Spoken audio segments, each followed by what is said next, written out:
నమస్కారం. Straight talk చర్చా కార్యక్రమానికి స్వాగతం. తాలిబాన్లు ఎవరు? వీరు ఎక్కడి నుంచి వచ్చారు? ఎప్పుడొచ్చారు? ఆఫ్ఘనిస్తాన్లో అధికారం ఎలా చేపట్టగలిగారు? ఇప్పుడు ఆఫ్ఘనిస్తాన్లో ఏం జరుగుతోంది? నరరూప రాక్షసులుగా వర్ణింపబడుతున్న వీరు తిరిగి అధికారంలోకి వస్తున్నారంటే భారత్తో సహా ప్రపంచంలోని అనేక దేశాలు, ముఖ్యంగా పాశ్చాత్య దేశాలు ఎందుకు భయపడుతున్నాయి? హత్య, వివాహేతర సంబంధాలకు పాల్పడిన నేరస్తులను బహిరంగంగా కాల్చి చంపడం లేదా ఉరి తీయడం, దొంగతనం చేసినటువంటి నేరస్తులకు బహిరంగంగా చేతులు కాళ్ళు నరకడం, మగాళ్లంతా గడ్డాలు పెంచుకోవాలని, ఆడాళ్లంతా శరీరం కనిపించకుండా బుర్కా ధరించాలని, సినిమాలను, టెలివిజన్ను, సంగీతాన్ని నిషేధించారని, 10 ఏళ్లు దాటిన ఆడపిల్లలు బడికి వెళ్ళి చదువుకునేటువంటి వీలు లేకుండా ఆంక్షలు పెడతారని, మానవ హక్కులను హరించడంలో, సాంస్కృతిక వ్యవహారాలలో ఎంతో అసహనం ప్రదర్శిస్తారని వీరి గురించి వినవచ్చే మాటలు నిజమేనా? ప్రపంచ మానవాళి వద్దని ఎంత చెప్పినా వినకుండా విశ్వవిఖ్యాత బామియన్ భారీ బుద్ధ విగ్రహాలను వీరు ఎందుకు నాశనం చేశారు? ఇలా ఎన్నో ప్రశ్నలు. తాలిబాన్ అంటే పస్తూ భాషలో విద్యార్థి అని అర్థం. పస్తూ భాష మాట్లాడే వాళ్ళంతా పస్తూన్లు. పస్తూన్లు అంటే మనందరికీ తెలిసిన పఠాన్లు. ఇంకా చెప్పాలంటే కాబూలీ వాలాలు. సోవియట్ రష్యా, అమెరికా తదితర దేశాల మధ్య దశాబ్దాల పాటు సాగిన అంతర్యుద్ధంలో దారుణంగా నలిగిపోయి లక్షల సంఖ్యలో ఘోరమైన మరణాల పాలైన పర్వతరాజ్య పౌరులు. దశాబ్దాల పాటు సాగిన సోవియట్ ప్రత్యక్ష పరోక్ష పాలనకు వ్యతిరేకంగా అమెరికా మద్దతుతో సాగిన తిరుగుబాటు ఫలితంగానూ, సోవియట్ యూనియన్ పతనం కారణంగా 1990వ దశకం తొలి సంవత్సరాల్లోనూ తెర మీదకు వచ్చారు ఈ తాలిబాన్లు.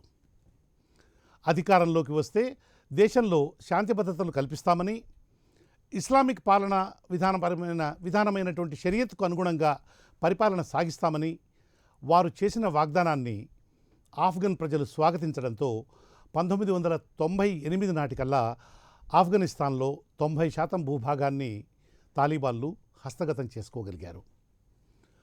సోవియట్లను ఎదిరించిన ముజాహిదీన్ స్థాపకుడు బర్హనుద్దీన్ రబ్బానీ దుర్మార్గ పాలనను కూలదోసిన తాలిబాన్లు తొలి దశలో అవినీతిని నిర్మూలించడం, అరాచకాలను అణిచివేయడం, భారీ ఎత్తున రోడ్లు నిర్మించి వాణిజ్య వికాసానికి అనువైన వాతావరణం కల్పించడంలో విజయం సాధించారు. ఇంతవరకు బాగానే ఉన్న ఆఫ్ఘన్ ప్రజలు హర్షించిన షరియత్కు తమదైన భాష్యం చెప్తూ అమలు చేసినటువంటి బహిరంగ మరణశిక్షలు, కాళ్ళు చేతులు నరికివేతలు, ప్రజల స్వేచ్ఛా స్వాతంత్రాలను కట్టడి చేస్తూ టీవీ, సినిమా, సంగీతం వంటి వాటిని నిషేధిస్తూ అమలు చేసిన విధానాలతో వీరు ప్రజాభిమానానికి దూరమయ్యారు.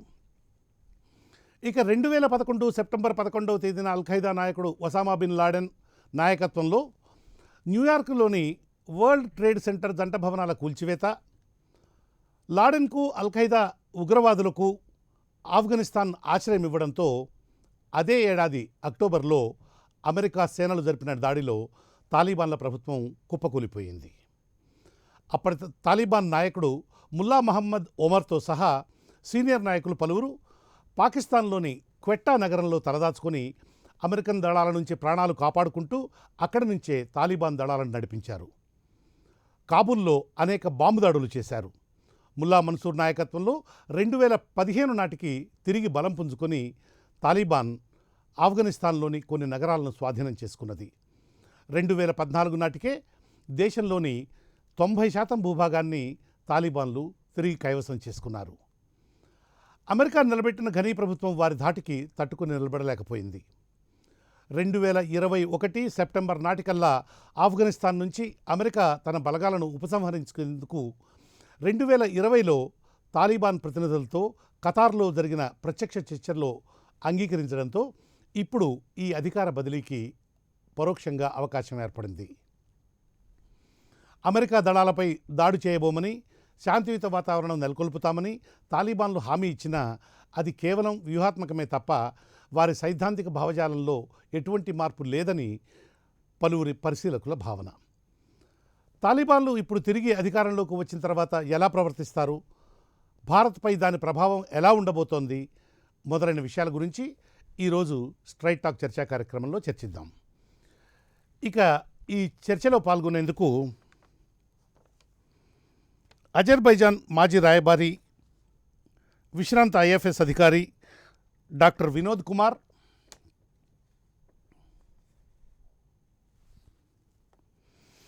రిటైర్డ్ జనరల్ కొమ్ముల రామచంద్రరావు గారు, మరో రిటైర్డ్ మేజర్ శ్రీ సునీల్ శెట్టి, రాజకీయ విశ్లేషకులు శ్రీ మామిడి గిరిధర్ ఈరోజు ఈ చర్చా కార్యక్రమంలో పాల్గొంటున్నారు. గిరిధర్ గారు, గుడ్ ఈవినింగ్ సార్.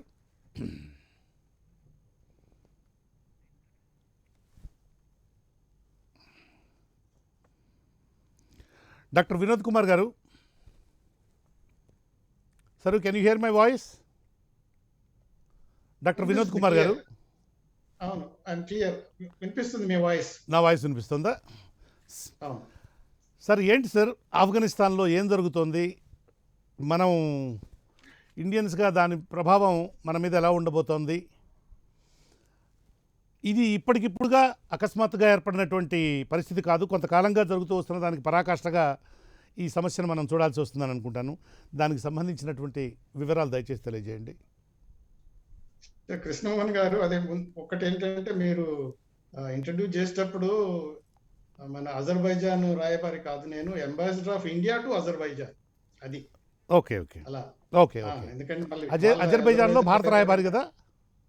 భారత రాయబారి అజర్బైజాన్ కు అదే ambassador of India to Azerbaijan, high commissioner of India to Malaysia, consul general of India to Germany, అలా ఉంటుంది మాకు. అలా చేశాను నేను. Yeah please. సరే, అది మీరు చెప్పిన అంటే వేసే ప్రశ్న ఏంటంటే, ఇప్పుడు తాలిబాన్లు అనేది ఇది సడన్ గా డెవలప్మెంట్ అయిన ఇష్యూ కాదు. ఇది ఎప్పటి నుంచో వస్తున్నది మనకు. ఈ లేటెస్ట్ డెవలప్మెంట్స్ వల్ల దాని ఎఫెక్ట్ ఎలా ఉండబోతుంది అంటే, దాన్ని మనం ఒకసారి చూసినట్టయితే అసలు ఈ తాలిబాన్లు ఎవరు అనేది మీరు మీ ఇంట్రడక్టరీ మెసేజ్ లో అన్నారు. ఎవరు వీళ్ళు? అవును. సో ఒక్క సెంటెన్స్ లో చెప్పాలంటే, ఇప్పుడు అమెరికాకు ఎగనెస్ట్ గా వాళ్ళు ఏదైతే పోరాటం చేస్తున్నారో వాళ్ళు పాలు పోసి పెంచిన పాములు వీళ్ళు.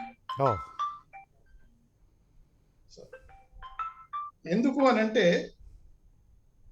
అమెరికన్స్ రష్యా ఆఫ్ఘనిస్తాన్ ఇన్వేడ్ చేసింది, రష్యన్ ఇన్ఫ్లుయెన్స్ అధికమైపోయింది, వాళ్ళను పారతోలాలే అనే ఒక దృక్పథంతో పాకిస్తాన్ తో పాటు చేతులు కలిపి, అంటే ఐఎస్ఐ, అక్కడ అమెరికన్ సిఐఏ కలిసి వాళ్ళు ఒక స్ట్రాటజీ ఏర్పాటు చేసి ఈ తాలిబాన్లను డెవలప్ చేశారు. మీరు అది కూడా చెప్పారు, ఎవరు వీరంటే తాలిబ్ అంటే విద్య, బాన్ అంటే విద్యార్థి లెక్క. యాక్చువల్ గా స్కూల్స్ నుంచి, మద్రాసాస్, ఆ స్కూల్స్ నుంచి డెవలప్ అయిన వాళ్ళు ఇవి తాలిబాన్లంతా. ఆ ముల్లాస్ ఏమో వాళ్ళకి మంచిగా ప్రీచింగ్ చేసి వాళ్ళను సైకలాజికల్ గా ప్రిపేర్ చేసి ఫైటర్స్ అలా తయారు. అవును. సో అలాంటి వాళ్ళు అమెరికా పాలు పోసి పెంచిన వీళ్ళు అమెరికానే ఇప్పుడు అగెనిస్ట్ గా అయిపోయి అమెరికాతోటే వార్ చేస్తూ అమెరికాను చివరికి ఓడించి పంపించినట్టే లెక్క. ఎందుకు అని అంటే, మీరు అన్నారు కదా 1996 లో వీళ్ళకి అధికారంలో వచ్చి ఆ 5 ఏళ్ళు పాలన చేసి 2001 లో ఎగిరిపోయారు. ఎందుకు ఎగిరిపోయారంటే, ఆల్ ఖైదా మన టిన్ టవర్స్ అమెరికా మీద దాడి చేసింది కాబట్టి, అప్పుడు అమెరికన్స్ నాటో తోటి, అదర్ అలీడ్ ఫోర్సెస్ తోటి పెద్ద ఎత్తున ఆఫ్ఘనిస్తాన్కి వచ్చారు కాబట్టి తాలిబాన్లు వాళ్ళ దాడికి తట్టుకోలేక ఓడిపోయారు. కానీ అమెరికన్స్ ఈ రోజు కనుక చూసినట్టయితే వాళ్ళ ఇంటెలిజెన్స్ ఇంత పెద్ద సిఐఏ అని ఇప్పుడు వాళ్ళంతా అయితే ఉంటున్నారో, వాళ్ళ ఇంటెలిజెన్స్ మాత్రం చాలా వరకు ఫెయిల్యూర్ అయినట్టే లెక్క. ఎందుకు అని అంటే, పాకిస్తాను ఈ తాలిబాన్లకు ఆశ్రయం ఇస్తున్నంత వరకు, సపోర్ట్ చేస్తున్నంత వరకు ఏ ఫోర్స్ అయినా వచ్చి ఈ తాలిబాన్లను ఇది టోటల్ గా డిస్ట్రాయ్ చేసే శక్తి లేదు అన్నట్టు వాళ్ళు గమనించలేదు. ఒక్క విషయం ఏంటంటే, అమెరికన్స్ ఇచ్చే వెపన్స్, అమెరికన్స్ చేసే ఫైనాన్షియల్ హెల్ప్, డబ్బు, ఇదంతా పాకిస్తాన్కు వచ్చినప్పుడు ఈ పాకిస్తాను ఒక విధంగా తాలిబాన్లకు హెల్ప్ చేసేటట్టు, తర్వాత మళ్ళీ యాంటీ ఇండియా ఫోర్సెస్కి హెల్ప్ చేస్తున్నట్టు మనం చాలా వరకు చూసినాం. అందుకని అమెరికన్ స్ట్రాటజీ ఏదైతే ఇప్పుడు అంటే నిన్న ఆ, ఏది బగ్రామ్ ఎయిర్పోర్ట్ నుంచి ఎవాక్యుయేషన్ జరుగుతున్నప్పుడు అవును. ఆల్ ఆఫ్ ఏ సడన్ అంతకన్నా ముందు కూడా వాళ్ళ సైనికులను ఓవర్ నైట్ ఎవరికి ఇన్ఫార్మ్ చేయకుండా ఎవాక్యుయేట్ చేసినప్పుడు మొన్నటి చూస్తుంటే వియత్నాం రిపీట్ అయినట్టే అనిపిస్తుంది. అవును. సైగాన్ నుంచి ఎలా అయితే పారిపోయారో అమెరికన్స్ అలా పోయినట్టే అనిపిస్తున్నది. అయితే ఇప్పుడు చెప్పుకోవాల్సింది ఏంటంటే ఈ తాలిబాన్ల విక్టరీ అనేది మీరు అప్పుడే చెప్పారు, మీరు మన ఇంట్రడక్షన్ నోట్ లో కూడా చెప్పారు ఏంటంటే seeds of this Taliban take over ఎప్పుడు జరిగినాయి అంటే ఎప్పుడైతే అమెరికన్స్ లెజిటిమసీ ఇచ్చి తాలిబాన్స్ తోటి నెగోషియేట్ చేసి కరెక్ట్. దాని తర్వాత ఓపెన్ గా ఒప్పుకున్నారు, మేము next year with in 1 year లో టోటల్ గా విత్డ్రాయల్ అవుతాము. ఆఫ్టర్ దట్ అంటే ఆఫ్ఘన్ ప్రజలే రూల్ చేసుకోవాలి, వాళ్ళ ఎఫెక్ట్స్ వాళ్ళే చూసుకోవాలని అంటే ఇండైరెక్ట్ గా మీరే చూసుకోవాలి తాలిబాన్లు అన్నట్టే కదా. అంటే ఆ సింబాలిక్ గా సెప్టెంబర్ 11నే దానికి కూడా ఎంచుకున్నారు. అదే అంటే ఇప్పుడు తర్వాత వచ్చింది అంటే లాస్ట్ ఇయర్ ఏదైతే ఒడమెటిక్ జరుగుతుందో డిస్కషన్ లో 1 year లో మేమంతా అవును. విత్డ్రా చేసుకుంటామని, దాని తర్వాత అప్పుడు ఎందుకంటే లాస్ట్ ఇయర్ ఉన్నది ట్రంప్ అడ్మినిస్ట్రేషన్, అవును. తర్వాత ఇప్పుడు బైడెన్ అడ్మినిస్ట్రేషన్ వచ్చిన తర్వాత ఈ డేట్లు అవన్నీ మొదటికి వచ్చినాయి. వాళ్ళది ఏంటంటే టార్గెట్ విత్ ఇన్ 1 year లో మేము వెళ్ళిపోతాం, అవును. మిగతా వ్యవహారాలను మీరు చూసుకోవాలన్నట్టు. అప్పటి నుంచి ఈ తాలిబాన్ల స్ట్రాటజీ క్లియర్ అయిపోయింది. అవును. అయితే మీరు ఇప్పుడు మొదలు పెడుతున్నారు, ఎవాక్యుయేట్ చేస్తున్నారు, విత్డ్రాయల్ షురూ అవుతుంది కాబట్టి మా అటాక్ షురూ అవుతుంది అంటూ డబుల్ స్ట్రాటజీలో సేమ్ పాకిస్తాన్ ఏదైతే డబుల్ స్ట్రాటజీ చేసి అమెరికన్ వెపన్స్ తోటి అమెరికన్ చంపుతున్నారు, అయినా కానీ అమెరికా వాళ్ళు సపోర్ట్ చేసినట్టే తాలిబాన్లు కూడా అమెరికా తోటి నెగోషియేట్ చేస్తూ కూడా అమెరికన్ ఫోర్సెస్ ప్లస్ మళ్ళీ ఆఫ్ఘన్ ఫోర్సెస్ మీద దాడి చేస్తూ స్లోగా రూరల్ ఏరియా నుంచి ఆక్యుపై చేయడం మొదలుపెట్టింది. రూరల్ ఏరియా నుంచి ఆక్యుపై చేయడం ఒక్కొక్క ప్రావిన్స్ బై ప్రావిన్స్ అంటే రీసెంట్ గా ప్రావిన్స్ అంతా ఆక్రమించారు, కానీ యాక్చువల్ గా ల్యాండ్ వైజ్ అన్ని ఏరియాల వాళ్ళు ఆక్రమించుకుంటూ స్లోగా వస్తున్నారు. అయితే వీళ్ళకి ఇంత ఫైనాన్స్ ఎలా వస్తుంది, ఇంత సపోర్ట్ ఎక్కడి నుంచి వస్తుంది, ఇంత అంటే అమెరికా ఎప్పుడైతే 2 trillion ఆఫ్ అమౌంట్ వాళ్ళు అనేది అంటే మనం వెరిఫై చేయలేం, కానీ అంత డబ్బు పెట్టి అన్ని లేటెస్ట్ వెపన్స్ ఇచ్చి కూడా ఈ తాలిబాన్లు ఇప్పుడు చివరికి మళ్ళీ వాళ్ళనే డిఫీట్ చేసి మళ్ళీ పవర్కి వస్తున్నారు అని అంటే ఎక్కడ ఏం జరిగింది, అమెరికన్స్ ఎందుకు ఫెయిల్ అవుతున్నారు అనేది చాలా వరకు కొంతవరకు వాళ్ళు సిఐఏలు మళ్ళీ రివ్యూ చేసుకోవాల్సిన అవసరం ఉంటుంది. అయితే తాలిబాన్స్ సక్సెస్ కారణం అప్పుడు ఏదైతే అమెరికన్స్ ఓపెన్ ఒప్పుకొని విత్డ్రా చేస్తామని ఎప్పుడైతే చెప్పారో ఆటోమేటిక్గా దాని నుంచి స్టార్ట్ అవుతుంది. తర్వాత స్లోగా వీళ్ళు hard core fundamentalist more than 3 lakh ఎవరు మన ఆఫ్ఘన్ సోల్జర్స్ ఆర్ పోలీసు వాళ్ళు ఎంతమంది ఉన్నా కానీ 100% కమిటెడ్ అయ్యి తర్వాత ట్రైన్డ్ అయి ఉన్న ప్రజలు కాదు. దానికి తర్వాత ఈ గవర్నమెంట్ ఈ కరప్టివ్ మెథడ్స్ తోటి, ఇంటర్నల్ ఫైట్స్ తోటి, తర్వాత సెల్ఫిష్ మోటివ్స్ తోటి, దానికి తోడు ఈ వార్ లార్డ్స్ ఉన్నారు. వార్ లార్డ్స్ నేషనల్ ఇంట్రెస్ట్ చూడకుండా వాళ్ళ ఇంట్రెస్ట్ వాళ్ళు చూసి ఇప్పుడు తాలిబాన్లు ఎప్పుడైతే అడ్వాన్స్ అవుతున్నారో వార్ లార్డ్స్ అయితే సరెండర్ అయిపోయారు.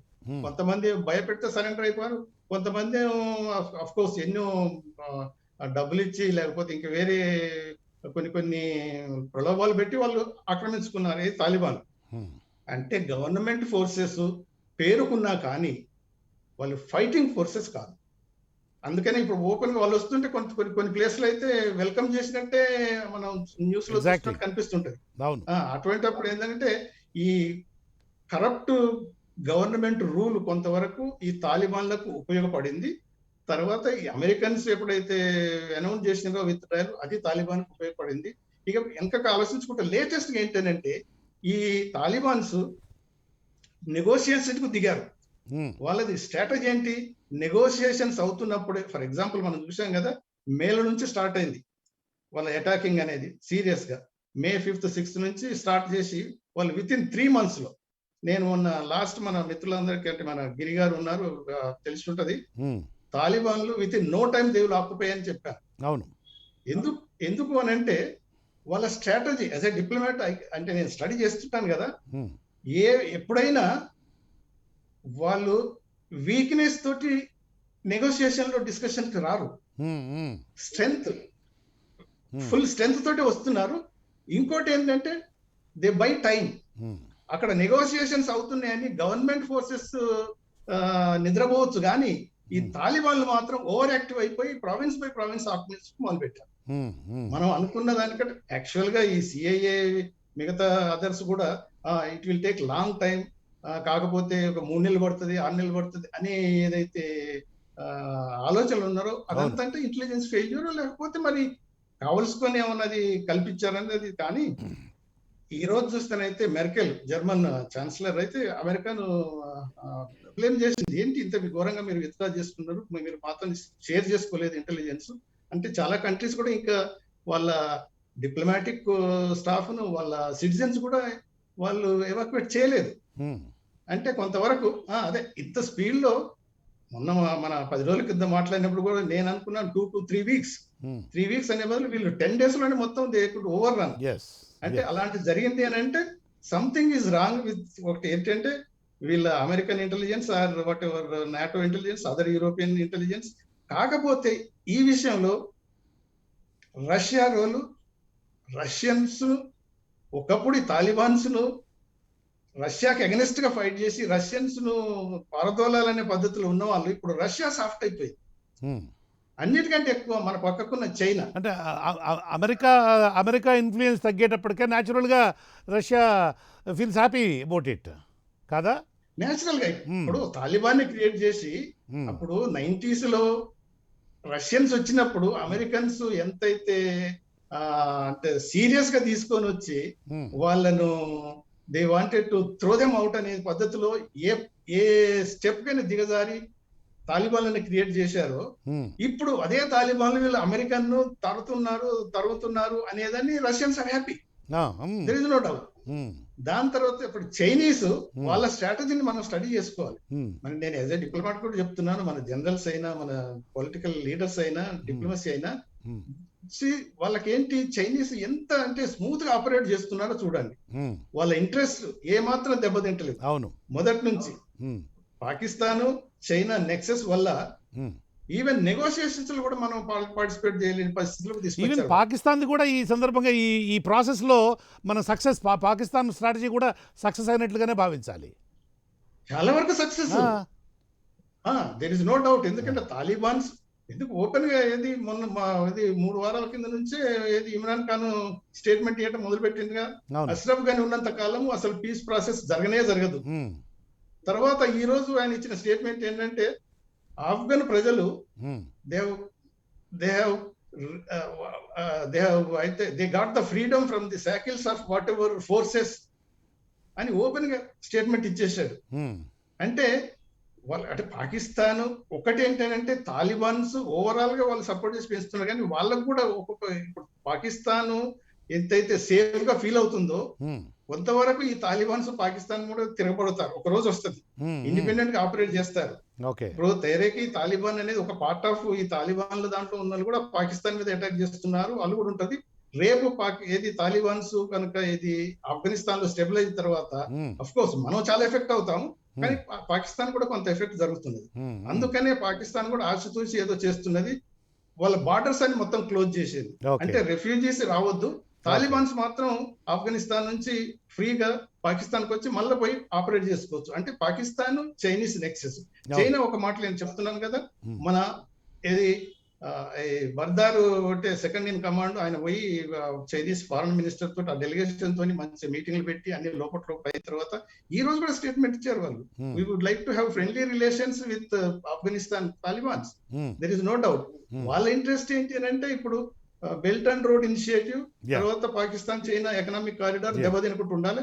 వీళ్ళు తాలిబాన్స్ ఏమన్నారంటే ఉయ్గూర్ లో మేము ఏమాత్రం ఎక్స్ట్రీమిస్ట్ ను తర్వాత ఫండమెంటలిస్ట్ ఎంకరేజ్ చేయం, మేము ఎవరిని అంటే మా సాయిల్ నుంచి టెర్రరిస్టులు ఎవరు ఆపరేట్ చేయకుండా చూస్తాం అనేది చేస్తున్నారు.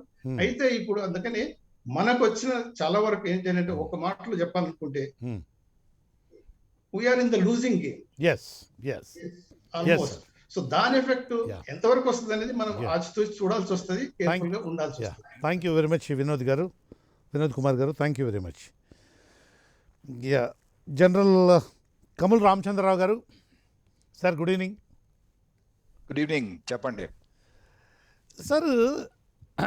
వీళ్ళ తాలిబాన్లను గమనిస్తే వాళ్ళు ఈ 20 ఏళ్లలో కూడా వాళ్ళ అధికారంలో ఉన్నప్పుడు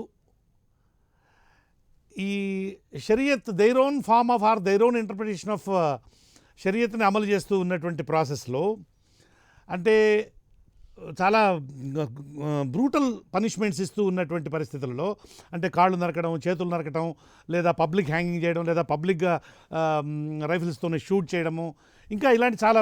తర్వాత మగవాళ్ళందరూ గడ్డాలు పెంచుకోవాలని, ఆడవాళ్ళందరినీ బుర్కాల్లో ఉండాలని, ఆడపిల్లల్ని స్కూల్కి పంపించడానికి వీల్లేదని, ఇలా ఒకటి కాదు అనేకమైనటువంటి, మన భాషలో చెప్పాలంటే చాలా రిప్రెసివ్, చాలా అలాంటి పద్ధతుల్ని, విధానాలని వాళ్ళు అనుసరిస్తున్నప్పటికీ వాళ్ళు ప్రజాదరణ ఎట్లా నోచుకోగలిగారు? ఇప్పుడు కొంచెం హిస్టరీలోకి వెళ్ళాలండి సార్. ఎందుకంటే ఫైనల్లీ ఆఫ్ఘనిస్తాన్లో జరిగిన 2 ఫ్యాక్షన్స్ కింద తయారైనాయి. ఇన్ఫ్లుయెన్షియల్ పార్టీస్ ఏమున్నాయంటే, ఒకటేమో మార్క్సిస్ట్ గ్రూప్, ఒకటేమో ఈ ఫండమెంటలిస్ట్ గ్రూప్. బ్యాక్గ్రౌండ్ మనం వెళ్తే అందులో రెండు రకాలుగా పార్టీలు ఏర్పడినాయి. మార్క్సిస్ట్ గ్రూప్ ఎందుకు వచ్చింది? రష్యన్ ఇన్ఫ్లుయెన్స్ తో ఒక విధంగా వచ్చింది. రెండోదేమో ఫండమెంటలిస్ట్, ఇస్లామిక్ ఫండమెంటలిస్ట్ గ్రూప్ వీళ్ళ దగ్గర ఉంది ఏంటంటే because of basic religious, right? So first ఈ రెండు ఉన్నప్పుడు ఇస్లామిక్ ఫండమెంటలిజం ఎప్పుడు వీళ్ళు like Saudi Arabia, like Pakistan, వీళ్ళు ఫాలో చేసేది ఏమిటి? షరియత్ ఖచ్చితంగా ఫాలో చేస్తారు. ఆ దాంట్లో క్రూరంగా ప్రవర్తిస్తారు. చేయికి నరకటము, కాళ్ళు ఇంతవరకు. పాకిస్తాన్ లో కూడా లేదు అది, ఆ విధమైనటువంటి సిస్టమ్ పాకిస్తాన్ లో కూడా కనపడదు. పాకిస్తాన్ మోడర్నైజ్ మనకు సౌదీలో కనపడుతుంది. వరకు మారింది. కరెక్ట్ ఒప్పుకుంటా, రైట్? కానీ కళ్ళు పీకేయటము, చేతులు నరకటము ఇదంతా షరియత్ లో ఉంది కాబట్టి వీళ్ళు చాలా స్ట్రిక్ట్ గా ఫాలో అవుతారు, రైట్? ఇప్పుడు వాళ్ళు టోటల్లీ అగెయిన్స్ట్ మోడర్నైజేషన్ ఒక విధంగా. ఇప్పుడు ఒక విమెన్ ఉన్నారు, విమెన్ ఫోక్ ని బయటకు వచ్చి మాట్లాడటం కానీ, స్కూల్స్కి వెళ్ళటం కానీ, కాలేజెస్లో జాయిన్ అవ్వటం కానీ, దీస్ ఆర్ అగైన్స్ బేసిక్ షరియత్. సో వాళ్ళు ఎప్పుడు దాని గురించి ప్రోత్సహించలేదు, దానికి ఖచ్చితంగా అడ్డుపడ్డారు. ఒకటి. రెండోది, మనం ఇప్పుడు దేశం బాగుపడుతుంది, డెమోక్రటిక్ దీంట్లోకి వస్తుంది, కొంత మార్పు వస్తుంది అనుకున్న దీంట్లో యుఎస్ వచ్చింది, కొంత మార్పు తెద్దామనేసి. ఫస్ట్లీ అని ఒక పాయింట్ ఇందాక నుంచి నాకు ఆలోచన, వినోద్ కుమార్ గారు చెప్పిన దాని మీద ఒక పాయింట్ కొంచెం డిఫరెన్స్ ఉంది, అది ముందు ఫినిష్ చేస్తాను. అది నాకు మాటకు వస్తుంది. అదేమిటంటే ఇంటెలిజెన్స్ ఫెయిల్యూర్ అన్నారు, రైట్? కొంతవరకు ఆయన కరెక్ట్ అవ్వచ్చేమో, కానీ పూర్తిగా ఇంటెలిజెన్స్ ఫెయిల్యూర్ ఇది కాదు. ఎందుకంటే అమెరికన్స్ ఏమన్నారు, 90 days వాళ్ళ అంతం ఏంటంటే సుమారు 90 రోజుల వరకు 6 months అన్నారు సార్. అమెరికన్ ఇంటెలిజెన్స్ 6 months అని చెప్పింది. కానీ ఏం జరిగింది ఏంటంటే, ఇంటెలిజెన్స్ మనం చూసినప్పుడు మోటివేషన్ లెవెల్స్ వాళ్ళు అండర్ ఎస్టిమేట్ చేసింది. ఇంటెలిజెన్స్ ఫెయిల్యూర్ ఎక్కడ జరిగిందని చెప్తున్నాను, అది పూర్తిగా ఇదంటలేదు కదా. ఎక్కడ తప్పు జరిగిందంటే, తాలిబాన్లో ఆర్మీలో, ఆర్మ్ ఫోర్సులు ఎప్పుడు అంటాం, it is the man behind the machine. Machine ఒకటే కాదు గెలిసేది, వెనకాల మనిషి ఎవరు ఉన్నారు, మనిషి ఎంత మంచిగా ట్రైన్డ్, ఎంతగా మంచిగా మోటివేటెడ్, రైట్? ఆ దీంట్లో నా ఒపీనియన్లో ఏంటంటే, ఫస్ట్లీ యుఎస్ ఏమో తాలిబాన్ గురించి మోటివేటెడ్ ఉన్నారా లేదా అన్నది కొంచెం తప్పు చేశారు నేను అనుకోవటం, రైట్? రెండోది, తెలిసి కూడాను పాకిస్తాన్ వాళ్ళని ప్రోత్సహిస్తుంది, పాకిస్తాన్ వాళ్ళకి ట్రైనింగ్ ఇస్తుంది, వాళ్ళకి సపోర్ట్ ఇస్తుంది, లాజిస్టిక్ సపోర్ట్ ఇస్తుంది, తెలిసి కూడా వాళ్ళు క్వైట్గా ఉన్నారు.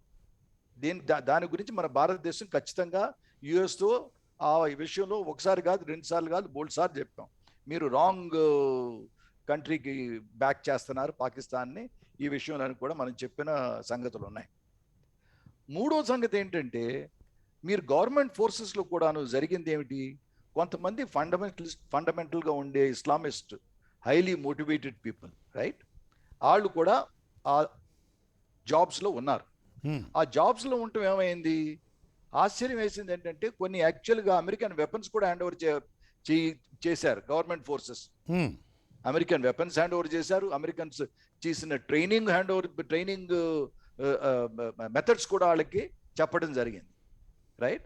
ఆఫ్టర్ ఆల్ ఇప్పుడు మనం హిస్టరీ ఎప్పుడు చూసినా సరే, జయరాజులు మనం చూసాం. ఎవరైతే మన దేశంలో మనలో ఎవరో లీక్ చేయబట్టే ఓవరాల్ మనం ఓడిపోతాం జరుగుతుంది, right? So the third reason వాళ్ళు కానీ ఎందుకు కొంచెం డిఫరెన్స్ అని అంటున్నానంటే, బయటికి చెప్పకపోయినా నా ఒపీనియన్లో ఖచ్చితంగా అమెరికన్స్ అసెస్ చేశారు, ఇంకా ఎక్కువ కాలం మనం ఇక్కడ చేయలేం.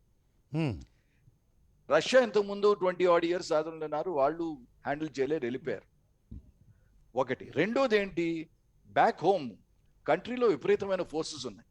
ఏమిటి, ఇప్పుడు ఇంతకుముందు ఆల్రెడీ తను కమిట్ చేశాడు, ఇంకో 5th ప్రెసిడెంట్కి మాత్రం నేను ఈ గందరగోళాన్ని నేను తిరిగి హ్యాండ్ ఓవర్ చేయను, ఖచ్చితంగా దీన్ని క్లోజ్ చేస్తాను. ఆయనకి ఒక ఫిక్సేషన్స్ ఉన్నాయి బైడెన్ గారికి. ఐ మీన్ మీరు చదివే ఉంటారు అందరూ, ఇక్కడ ఉన్న వాళ్ళందరూ, గిరిధర్ గారు, మై ఫ్రెండ్ సునీల్ శెట్టి, వినోద్ కుమార్ గారు, అందరూ బాగా తెలిసిన వాళ్ళే. ఒబామా ఉన్న టైంలో కూడా ఆయన వైస్ ప్రెసిడెంట్ ఉన్నప్పుడు ఒబామాకి ఆయనకి అగేన్స్ట్ అయ్యారు. ఒబామా ఎప్పుడైతే 30,000 మందిని పంపిస్తాను సైన్యం అంటే he was not for it, he was not in favour. So personally మొదటి నుంచి he was not in favour of retaining the forces, అక్కడ ఉంచాలి అనేది కాదు. రెండోది ఏం జరిగింది, డొనాల్డ్ ట్రంప్ కూడా ఆ సేమ్ మూవ్మెంట్ ముందుకు తీసుకెళ్ళారు కనుక కమిట్మెంట్ ఇచ్చారు ఆయన. కమిట్మెంట్ ఇచ్చిన తర్వాత నా ఒపీనియన్లో జరిగింది ఏంటంటే, అక్కడ నేను లాస్ట్ టైం కూడా చెప్పాను, ఆర్మ్ ఫోర్సెస్ ఏదైనా ఆపరేషన్స్ చేస్తుంటే 3 రకాల బేసిక్ ఆపరేషన్స్ ఉంటాయి. ఒకటి డిఫెన్స్ అని ఉంటుంది, ఒకటి అటాక్ అని ఉంటుంది, ఒకటి విడ్రాల్ అని ఉంటుంది, రైట్? బ్రిటిష్ వాళ్ళు మనకి చేసిన ప్యాంప్లెట్లో చూసుకుంటే విడ్రాల్, ఎక్కడైతే మనం విడ్రా చేస్తున్నాం అన్నిటికన్నా చాలా కాంప్లెక్స్ ఆపరేషన్ అది. ఎందుకంటే అటాక్ చేస్తుంటే ఎనిమి ఎక్కడున్నాడో ఏంటో తెలుసు, కానీ విడ్రా అవుతున్నప్పుడు ఏంటి, దళాలు ఎవడు పారిపోతాడో, ఎవడు గబుక్కున గన్ వదిలేసి పారిపోతాడో, విత్డ్రా చేసేటప్పుడు కరెక్ట్గా ఆర్డర్లీ విత్డ్రాల్ అయితే ఏం చేస్తారు, యాక్చువల్గా ఒక గన్ ఉంది, ఆ గన్నుని పేల్చేస్తారు, మళ్ళీ తిరిగి శత్రువుకు ఉపయోగపడకుండా. దారిలో ఒక బ్రిడ్జ్ ఉంటుంది, ఆ బ్రిడ్జ్ని కూల్చేస్తారు, ఎందుకు, తిరిగి శత్రువుదే. సో ఇట్స్ వెరీ వెరీ చాలా కాంప్లెక్స్ డెలిబరేట్ ఆపరేషన్. కానీ ఈ యుఎస్ అనుకుంది ఏంటంటే, వినోద్ కుమార్ గారు అన్నట్టుగా కొంతవరకు పప్పులో కాలేశారు. ఎక్కడ వేశారు, నేను ఇన్ని సంవత్సరాలకి వీళ్ళకి ట్రైనింగ్ ఇస్తాను, ఖచ్చితంగా వీళ్ళు వెల్ ట్రైన్డ్. కానీ నేను అనుకోవటం అంటే వాళ్ళకి మనసులో కొంతవరకు తెలుసు, పూర్తిగా ట్రైన్డ్ అవ్వకపోయినా సరే మనం ఇంకా ఎక్కువ కాలం మనం దీన్ని హ్యాండిల్ చేయలేం. అందుకనే తాలిబాన్ కూడా తీసుకొచ్చి దోహాలోను పీస్ టాక్స్ ఎందుకు మొదలు పెట్టినట్టు, తాలిబాన్ నాళ్ళు దెబ్బలాడినోడిని కూడా తీసుకొచ్చి okay come to the table, will have piece talks అన్నారు. ఎందుకంటే వాళ్ళు మనసు కనీసం ఆఫ్ఘన్ ప్రభుత్వం ఘనీ ప్రభుత్వాన్ని ఇన్వాల్వ్ కూడా చేయలేదు. ఘనీ ప్రభుత్వాన్ని ఆయన కర్మానికి ఆయనకు వదిలేసి డైరెక్ట్గా తాలిబాన్లతోటి ఖతార్లో దోహాలో చర్చలకు దిగారు కదా. చర్చలకు దిగారు అంటేనే అర్థం యాక్సెప్టింగ్ దేర్ లెజిటిమసీ, అంతే కదా.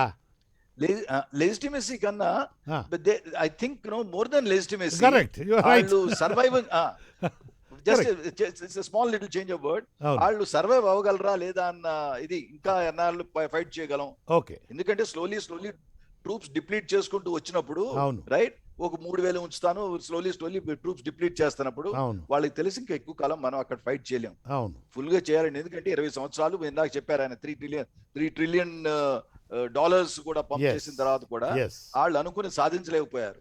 మంచి డెమోక్రసీ మార్పు అయితే తెచ్చారు, కానీ వాళ్ళు ఆశించినంత మార్పు రాలేదు. వాళ్ళు ఆశించిన మార్పు ఎందుకు రాలేదు, గవర్నమెంట్ విధానాల్లో రాలేదు. అందుకనే గవర్నమెంట్ లో ఓన్లీ కరప్షన్ కేసెస్ ఉన్నాయి, డబ్బులు కరెక్ట్ గా. ఆఫ్టర్ ఆల్ జేఎన్కేలో కొన్నాళ్ళు మనం ఇంత ముందు కూడా కొన్ని స్టోరీస్ విన్నాం, మన ప్రభుత్వం మనం డబ్బు ఇచ్చి సాయం చేద్దాం అనుకుంటే ఆ డబ్బు అక్కడ ప్రజలకి చేరలేదు. చేరకపోతే ఏమైంది, ప్రజలు ఖచ్చితంగా హర్షించదు, దానికేమో అగేన్స్ట్ అవుతారు. ఇన్ ద సిమిలర్ ఫ్యాషన్ అక్కడ కూడా జరిగింది అదే. ఇక్కడ గవర్నమెంట్ వాళ్ళకి ఎన్ని $1 million వెళ్ళినా సార్, ఇప్పుడు ఇవాళ ఏదో గబుక్కున్న న్యూస్ వచ్చింది, రష్యన్ వాళ్ళు రిలీజ్ చేసిన న్యూస్ ఏంటి, 3 కార్లలో డబ్బులు పెట్టుకుని తీసుకెళ్లిపోయారు ఆయన. తర్వాత ఒక హెలికాప్టర్ లో ఫుల్ గా డబ్బులు కూరుకుని తీసుకెళ్ళి, అఫ్ కోర్స్ కరెన్సీ మారిస్తే ఆయన అవుతారో లేదా ఆయన అమెరికన్ డాలర్స్ ఉన్నాయో నాకు తెలియదు ప్రస్తుతానికి, కానీ లేకపోతే రష్యన్ రూబుల్స్ ఉన్నాయో నాకు తెలియదు కానీ, రైట్, ఇంత డబ్బు. సో కరప్షన్ అనేది ర్యాంపెంట్ అయినప్పుడు నువ్వు ఎంత మంచి స్కీమ్ చేసినా అది వాళ్ళకి చేరదు. సో ఇవన్నీ even the army was not paid salaries అనేటువంటి మాట కూడా వినపడుతుంది రామచంద్రరావు గారు. Even the army was not paid salaries properly. That is the reason why police forces కొంతవరకు సాలరీస్ పే చేయలేదని ఖచ్చితంగా వచ్చింది అది. ఎందుకంటే ఇంటర్వ్యూస్ లో కూడా, రీసెంట్ ఇంటర్వ్యూస్ లో, లైవ్ ఇంటర్వ్యూస్ లో కొన్ని జవాబులు ఇచ్చినవి ఉన్నాయి. కానీ ఇవన్నీ చూసి నేను అనుకోవటం అంటే, ఎందుకంటే కొంచెం డిఫరెన్స్ అని అంటున్నానంటే, అమెరికన్స్ కొన్ని చూశారు, ఇవన్నీ చూసి they are not fools, let also be very clear. ఎన్ని సంవత్సరాలుగా ప్రపంచానికి ఏకాధిపత్యం వహించారు, ఇప్పుడు అంటే ఆఫ్ కోర్స్ చైనా వచ్చి ఇచ్చేస్తుంది కనుక కొన్ని బయటకు రావు. నా ఒపీనియన్ ఏంటంటే కొంతవరకు వాళ్ళకి తెలుసు ఇలాంటివి జరుగుతున్నాయి, ఎంతకన్నా మనం ఇంకా కంటిన్యూ చేయలేము.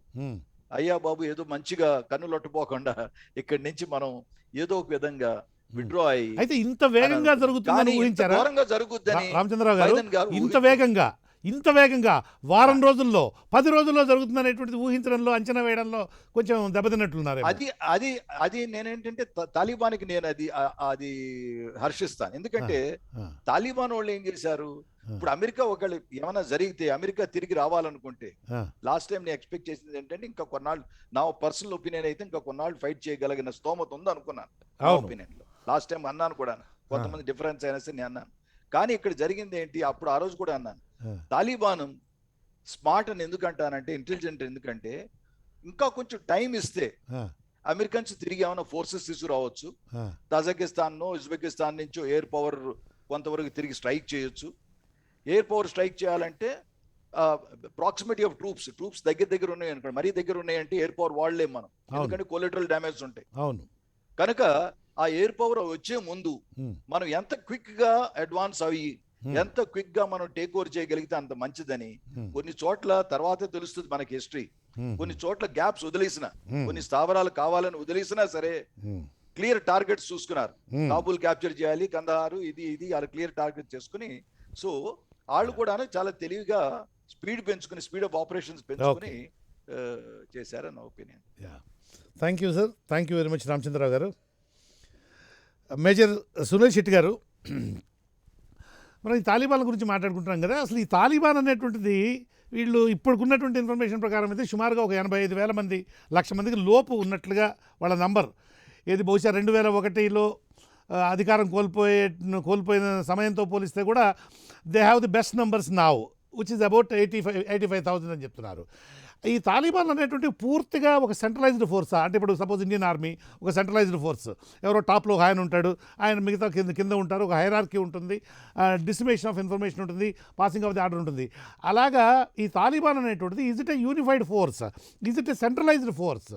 అలా కాకపోతే వాళ్ళు ఇప్పుడు మనం కనుక గమనిస్తూ ఉంటే, గత కొద్ది రోజులుగా చూస్తున్న పరిణామాలను గమనిస్తుంటే, వాళ్లకు ఆఫ్ఘనిస్తాన్లోని ఏ మేజర్ సిటీలో కూడా ఎక్కడా పెద్దగా గవర్నమెంట్ ఫోర్సెస్ నుంచి రెసిస్టెన్స్ కనపడలే. వీళ్ళు రాగానే అవతల వాళ్ళ ఆయుధాలు కింద పడేసి మోకాళ్ళ మీద నిలబడేసి సరెండర్ అయిపోతున్నారు, లేకపోతే ఆయుధాలు అందజేస్తూ ఉన్నటువంటి పరిస్థితి కనిపిస్తుంది ఈ సెకండ్ వేవ్లోను. So is it basically a centralised force? If not, how is that? వీళ్ళు ఎలా వాళ్ళు ఆర్గనైజ్ చేసుకోగలుగుతున్నారు? This is very interesting aspect. Sir. First అండి general sir, good evening to you sir. So దీంట్లో I have spent 12 years in Afghanistan. Afghanistan 2002 వెళ్ళాను. And very interestingly నేను ఆ టైంలో ఇంటర్నేషనల్ జర్నలిజం చేస్తున్నాను. So I went to do a study అనమాట, what are the challenge of rebuilding Afghan army. So ఆ టైంలో I went as a student, came out after 12 years as a entrepreneur. ఆ టైంలో చూసింది ఏంటంటే, it is not as simple as we are looking at it. So 12 years experience నాకు ఏం చెప్తుందంటే, first వచ్చేసి సార్ చెప్పారు, general sir, it's man behind the machine. You see, when the troops are not motivated, the leadership is missing. ఆ టైంలో we cannot expect them to fight.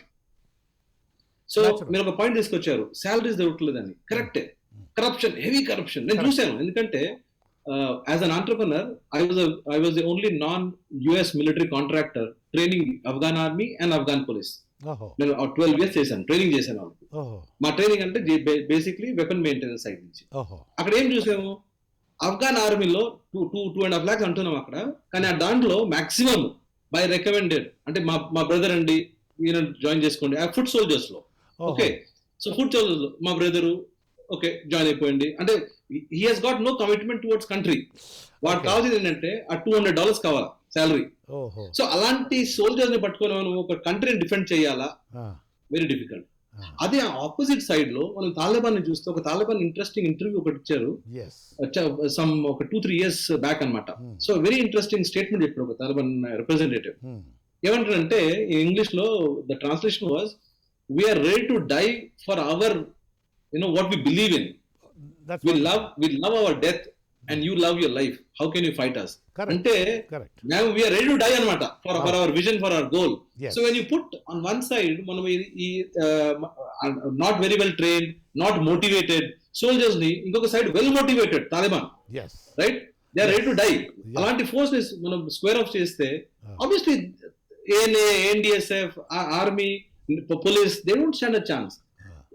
3 lakhs అనుకున్నా, 300,000 soldiers అనుకున్నా, దాంట్లో ప్రొఫెషనల్లీ ట్రైన్డ్ సోల్జర్స్ మహా అంటే as per my best estimate ఒక 20,000 ఉండొచ్చు.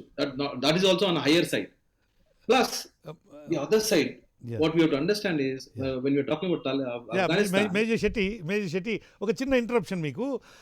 Gulf వార్లో కూడా అంటే ఇరాక్కి ఇన్వాల్వింగ్ అంటే war against Iraq, Saddam Hussain ఆ వార్లో కూడా అంటే 2 సార్లుగా జరిగినటువంటి దాంట్లో తండ్రి పుష్ కాకుండా కొడుకు పుష్ చేసినటువంటి వార్ ఏదైతే ఉందో ఆ వార్లో కూడా ఇలా అన్ట్రైన్డ్ ఊళ్ళల్లో ఉండేటువంటి రైతులందరినీ తీసుకొని వచ్చి వాడు కాకి బట్టలు తొడిగేసి వాడికి ఒక చెక్క తుపాకీ ఇచ్చేసి వార్ ఫ్రంట్కి పంపించినటువంటి వైనం కనపడుతుంది. ఇక్కడ కూడా అదే విధమైనటువంటి సామ్యం కనపడుతుంది. Am I right? Very correct. I'll just take one step back. Ninna Independence Day ki some group of students called me and they wanted to understand class 10 students and they wanted to understand ante Afghanistan gurinchi, why Afghanistan army cannot sustain. Yes. So because they were young students, I told them one point. Meeku telisinde yesterday 2 days back I think Vikram Batra's movie was released. Our country is blessed andi endukante there are people like Vikram Batras who are ready to die for the country. As long as the young blood of India is ready to, any country is ready to sacrifice themselves for the country, that country is safe. But you shouldn't, Afghanistan lo meer cheppinattu 3 lakh soldiers, if they really take a stand, 80,000 they cannot take it down. Correct. They can take them down, or at least they can prevent them from falling cities after cities and Kabul falling in less than in few hours. Ante there are many things when you look at this. So one point I wanted to add ikkada entante international force training ఇచ్చారండి. మేము చూసాం very closely. In నదరస్థాన్ అనే ఒక camp ఉంది very close to Herat, Iran border. అక్కడ training ఇచ్చేవాళ్ళు పోలీస్కి. What is the training? Basic training ఏంటంటే road opening, putting a check post and searching the vehicles. Same training was given to army also. You can't build General sir knows very well, you can't build a conventional army who does not know how to hold ground. Ante ఆర్మీలో main ఏంటంటే I'm infantry soldier అండి, our job is to hold ground irrespective of what happens. Okay, ఆ training లేనప్పుడు, ఆ understanding లేనప్పుడు how can the army fight specially against motivated soldiers, motivated terrorist group like Taliban who are ready to die for their cause. అంటే this is where నేను అనేది ఏంటంటే within that short period of time, why army collapsed, why the security forces collapsed is this reason. There's no motivation, lack of leadership, and you are faced against or pitched against a strong, highly motivated Taliban group. So that is what I see. నేను ఇంకోటి కూడా అడిగాను మిమ్మల్ని. ఈ Taliban centralised forces, centralised అంటే command అనేటువంటిది చాలా గ్రూపులుగా, చాలా ట్రైబ్స్ కలిసినటువంటిదిగా, అంటే చాలా హైలీ డివైడెడ్ కాదా? అలా అనిపిస్తుందండి. బట్ చూడండి, ఒకటి tribal loyalties are very deeply rooted అన్నమాట, highly deeply rooted in Afghanistan. Like many years ago we also had the same issues, right? Divided into various groups. కానీ so that is one part అండి. But not to forget, it is an open secret, Taliban కి support ఇచ్చేది ISI. They are monitoring them, they are helping them, they are mentoring them. Really, they are mentoring them. So if there is so much of action cannot happen without having a system of command and control, information flow. But chudandi meeru, we may say they are Taliban are not organized. But chudandi, they have told that we will not attack Kabul. Nobody attacked. They said you can evacuate as long as you want to for the international forces. How come the Taliban are organized? They are following the orders. Ante దాంతో ఏంటంటే there is a command and control. There is people monitoring it, people organizing it. So they may look with beards and shalwar kameez, కానీ they are organized force. Okay, thank you Major Shetty, thank you very much. Sir Giridhar గారు, sir నమస్కారం sir. ఇందాక మీతోటి start చేద్దాం అనుకున్నాను, మీ line cut కావడంతో అంటూ another gentleman. ఆఫ్ఘనిస్తాన్లో డెవలప్మెంట్స్, అసలు ఆఫ్ఘనిస్తాన్లో ఈరోజు డెవలప్మెంట్స్ రేపొద్దున మనకు చాలా తీవ్రమైన తలనొప్పి తెచ్చే విధంగా ఉండడానికి మనం ఆల్మోస్ట్ గత 50 ఏళ్ళుగా అనుసరిస్తూ వస్తున్నటువంటి పాలసీసే కారణమా? ఒకటి. 2, ఆఫ్ఘనిస్తాన్లో ఇప్పుడు ప్రభుత్వం ఏర్పాటు చేయబోతున్నటువంటి తాలిబాన్లు మన వైపు స్నేహాస్తం అందించడం కానీ మనల్ని మిత్రులుగా చూడడం కానీ దానికి ఏమైనా అవకాశం ఉందా, లేదా మనకు ట్రబుల్ అనేటువంటిది ఏ స్థాయిలో ఉండబోతోంది? These are the questions to you. మీరు చెప్పదలుచుకుంది చెప్పి ఆ తర్వాత వీటిని కూడా దయచేసి అడ్రస్ చేయండి. షూర్, తప్పకుండా. మనం ఒక విషయం అర్థం చేసుకోవాలి. ఆఫ్ఘనిస్తాన్ అన్నది భారతదేశానికి తర్వాత పాకిస్తాన్కి మధ్యలో జరుగుతున్నటువంటి యుద్ధంలో ఒక పావు మాత్రమే. ఆఫ్ఘనిస్తాన్లో ఏం జరిగినా కానీ కూడా ఎవరు గెలిచినా ఎవరు ఓడిపోయినా ఈ రెండు దేశాలే దాంట్లో ఇన్వాల్వ్, ఇంకెవరూ కాదు. అమెరికా కాదు, చైనా కాదు, రష్యా కాదు, ఎవరు కాదు.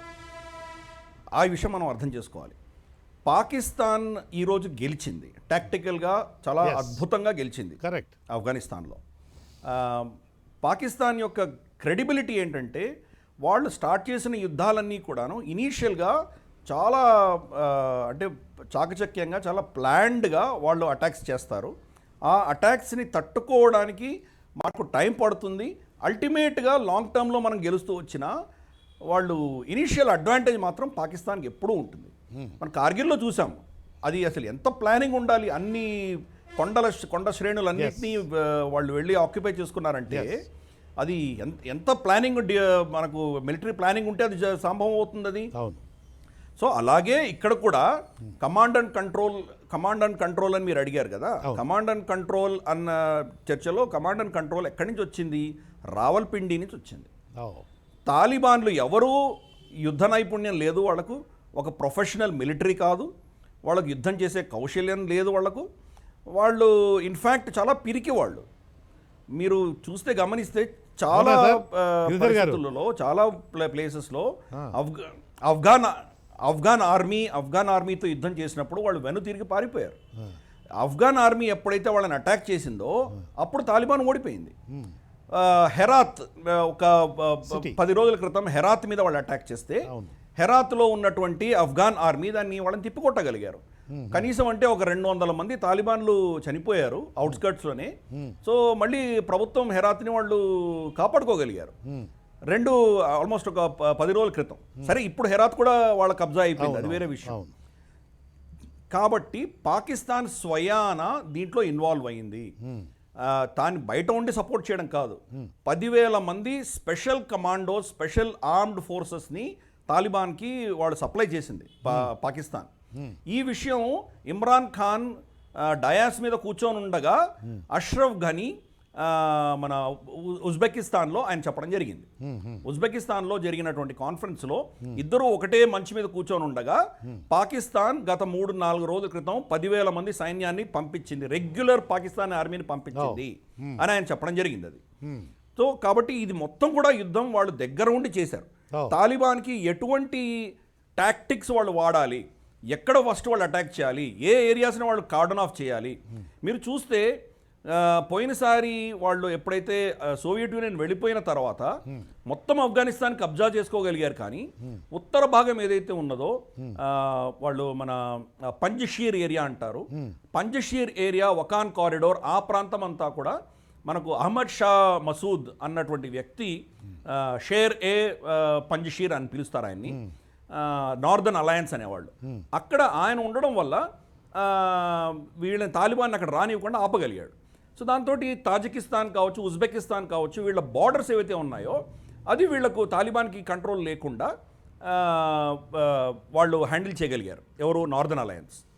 ఈసారి ఏం చేశారంటే డైరెక్ట్గా వీళ్ళు మన తాలిబాన్ నార్దర్ ఏరియాస్ని అటాక్ చేశారు. మజారే షరీఫ్ కావచ్చు, ఈ ప్రాంతాలంతా ఏవైతే తాజికిస్తాన్, ఉజ్బెకిస్తాన్ బార్డర్లో ఉన్నాయో ఆ బార్డర్ ప్రాంతాలన్నింటినీ ఫస్ట్ అటాక్ చేసి అది వాళ్ళ కబ్జాలో తీసుకున్నారు. కాబట్టి నార్దర్న్ అలయన్స్ అన్నది ఇదివరకు వాళ్ళని ఓడగొట్టగలిగినటువంటి శక్తులు లేకుండా చేసుకున్నారు వాళ్ళు. ఇంత స్ట్రాటజీ తాలిబాన్కి అయితే లేదు. డెఫినెట్గా అది పాకిస్తాన్ ఆర్మీ దగ్గర ఉండి ఈ అంత ప్లానింగ్ ఎగ్జిక్యూషన్ అంతా కూడా పాకిస్తాన్ ఆర్మీ చేసిందని మనం అర్థం చేసుకోవాలి. రావల్పిండి లేకపోతే కనుక తాలిబాన్ ఈరోజు ఎందుకు పనికిరాదు. ఇంకో విషయం మనం గుర్తుపెట్టుకోవాలి, తాలిబాన్లో ఈరోజు ఉన్నటువంటి నేతలు ఎవరైతే ఉన్నారో వాళ్ళందరూ కూడా వాళ్ళ కుటుంబాలన్నీ పాకిస్తాన్లో ఉన్నాయి. కాబట్టి వాళ్ళని బ్లాక్మెయిల్ చేస్తున్నది పాకిస్తాన్. మీరు కనుక ఈ పని చేయకపోతే మీ కుటుంబాన్ని చంపేస్తామని కూడా బెదిరిస్తున్నారు.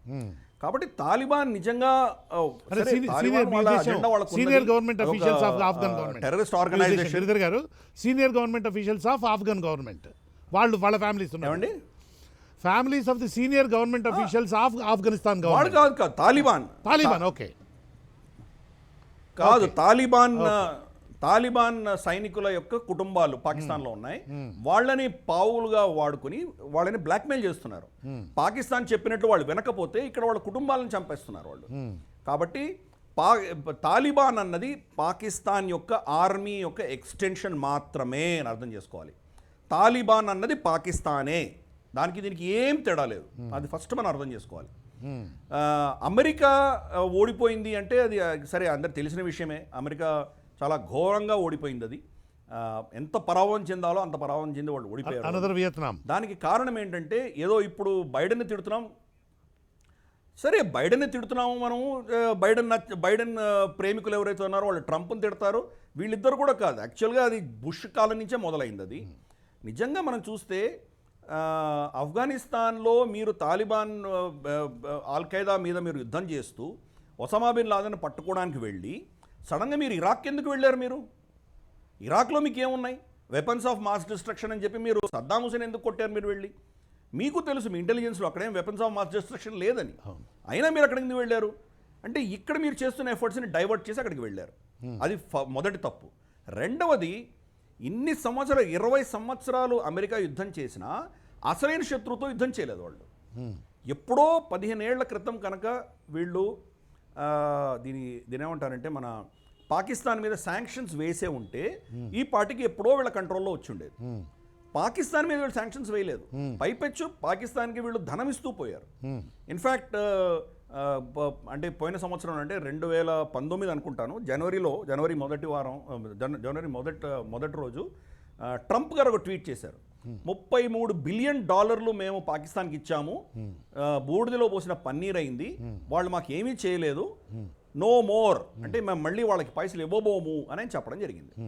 అందుకని ఆయనకు వచ్చినటువంటి ఇంటెలిజెన్స్ వల్ల, అంటే ట్రంప్ ఇదివరకు ఉన్నటువంటి పొలిటీషియన్స్ లాంటి వ్యక్తి కాదు కాబట్టి అతనికి అర్థం చేసుకున్నాడు మనం చాలా తప్పు చేశాం ఇన్ని సంవత్సరాలు, కాబట్టి ఇక్కడ ఉండి మనకేం లాభం లేదు, వెళ్ళిపోవాలన్నట్టు ధోరణి ఆయనకు ఉండింది. అది జో బైడెన్ ఏమో చాలా నిపుణుడు, నిష్ణాతుడు, ఒబామా అడ్మినిస్ట్రేషన్లో వైస్ ప్రెసిడెంట్గా పనిచేశాడు, ఎన్నో సంవత్సరాల దక్షత ఉన్నది, ఆయనకి అనుభవం ఉన్నది, చాలా గొప్ప వ్యక్తి. ట్రంప్ పిచ్చివాడు అని చెప్పి బైడెన్ని భుజాన్ని వేసుకొని తిరిగిన వాళ్ళందరూ ఈరోజు చూస్తే మనకు పరిస్థితి 6 నెలలలో అమెరికాని ఎంత దీనస్థితికి తీసుకురావాలో అంత దీనస్థితికి బైడెన్ తీసుకొచ్చారు. ఈరోజు ఆఫ్ఘనిస్తాన్ విషయం మనకు అందరికీ స్పష్టంగా కనిపిస్తున్నది. కానీ ఏ విషయంలో తీసుకున్నా వాళ్ళ బార్డర్ మేనేజ్మెంట్ తీసుకుంటే లక్షలాది జనాలు లాటిన్ అమెరికన్ కంట్రీస్ నుంచి మెక్సికో బార్డర్ నుంచి లోపలికి వచ్చేస్తున్నారు. వారు తట్టుకునే పరిస్థితి లేదు. వాళ్లకు ఛాంపియన్గా నిలిచినటువంటి తనకు తాను నల్లజాతి స్త్రీ అని చెప్పుకుంటున్నటువంటి వాళ్ళ ఉపరాష్ట్రపతి కమలా హ్యారిస్, ఆవిడ లాటిన్ అమెరికాకు వెళ్ళి మీరు రావడానికి వీల్లేదు అని చెప్పింది అక్కడ. అంటే వాళ్ళు ఆగుతారా? సో అక్కడ ఫెయిల్. అలాగే ఇరాన్ న్యూక్లియర్ డీల్ని ట్రంప్ వచ్చిన తర్వాత దాన్ని తుంచివేస్తే ఈయన మళ్ళీ దాన్ని రీస్టార్ట్ చేసే ప్రక్రియ చేయడం మొదలుపెట్టారు. ఇజ్రాయెల్కి వ్యతిరేకంగా పాలెస్టీనియన్ సపోర్ట్ చేయడం మొదలుపెట్టాడు. అంటే ఈయన చేసిన చర్యలన్నీ కూడా డిప్లొమాటిక్గా అమెరికాని కృంగదీసే విధంగానే ఉన్నాయి. చైనాతోటి కూడా ట్రంప్ తీసుకున్నటువంటి స్టెప్స్ ఏవైతే ఉన్నాయో దాన్ని కూడా నీరు గార్చడం మొదలుపెట్టారు. టిక్ టాక్ని మళ్ళీ వాళ్ళు రీఇన్స్టేట్ చేశారు. వాళ్ళ అమెరికన్ ఇంటెలిజెన్స్ చెప్తోంది టిక్ టాక్లో ఉన్న డేటా అంతా చైనాకి తీసుకెళ్ళిపోతున్నారు, మనకు సెక్యూరిటీ పరంగా మనకు ఇబ్బంది ఉంటుంది అని. అయినా కానీ ఈయన రిస్టోర్ చేయడం మొదలుపెట్టాడు.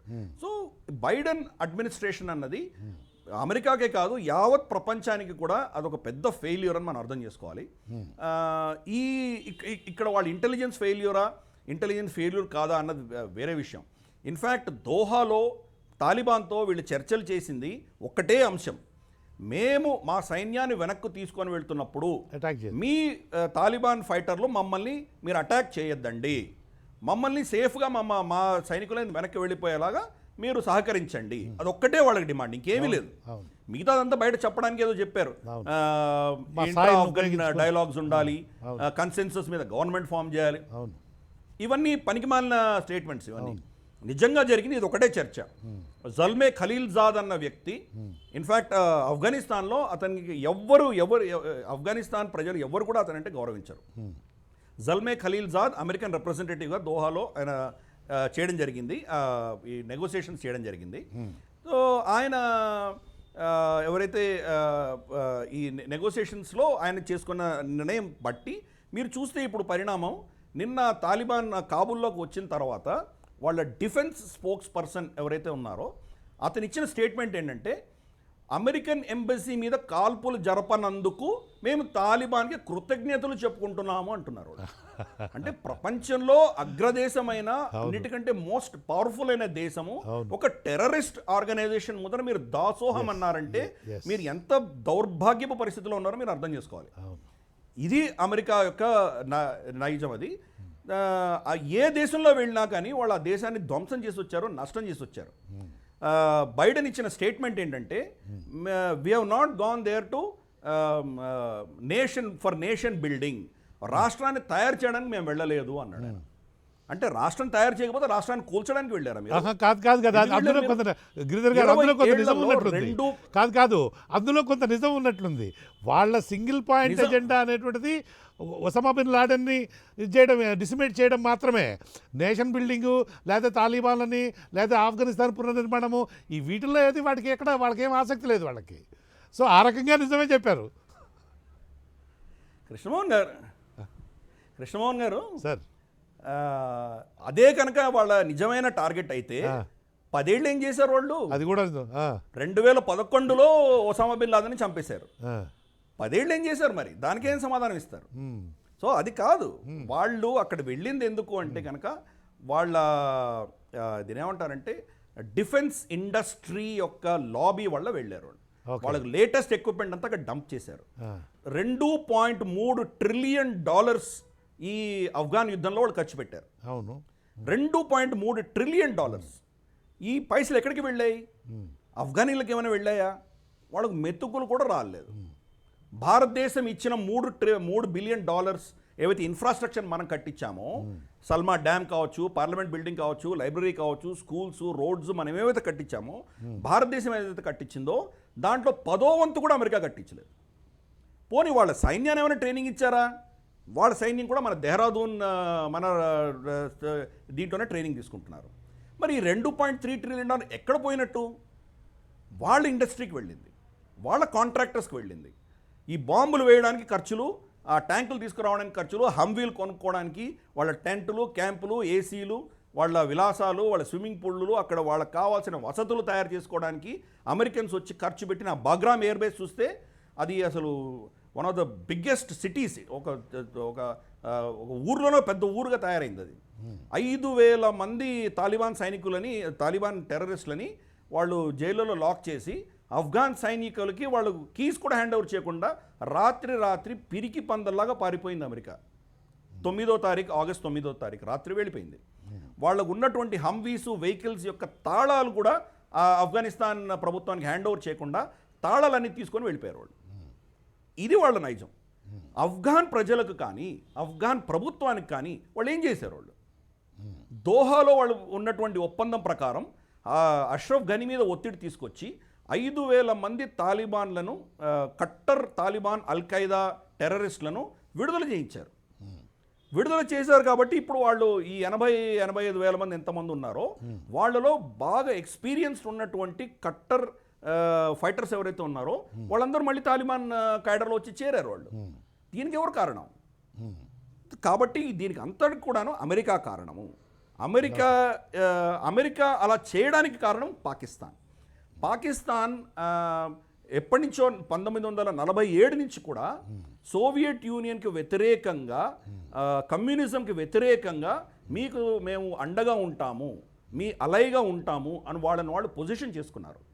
ఈరోజు మన భారతదేశంలో communist party of India, Marxist, forward bloc అంటూ మనకు కొల్లలుగా వామపక్షాలు ఉన్నాయి, మన గ్రూపులు ఉన్నాయి. పాకిస్తాన్లో ఒక కమ్యూనిస్ట్ పార్టీ అయినా ఉందా?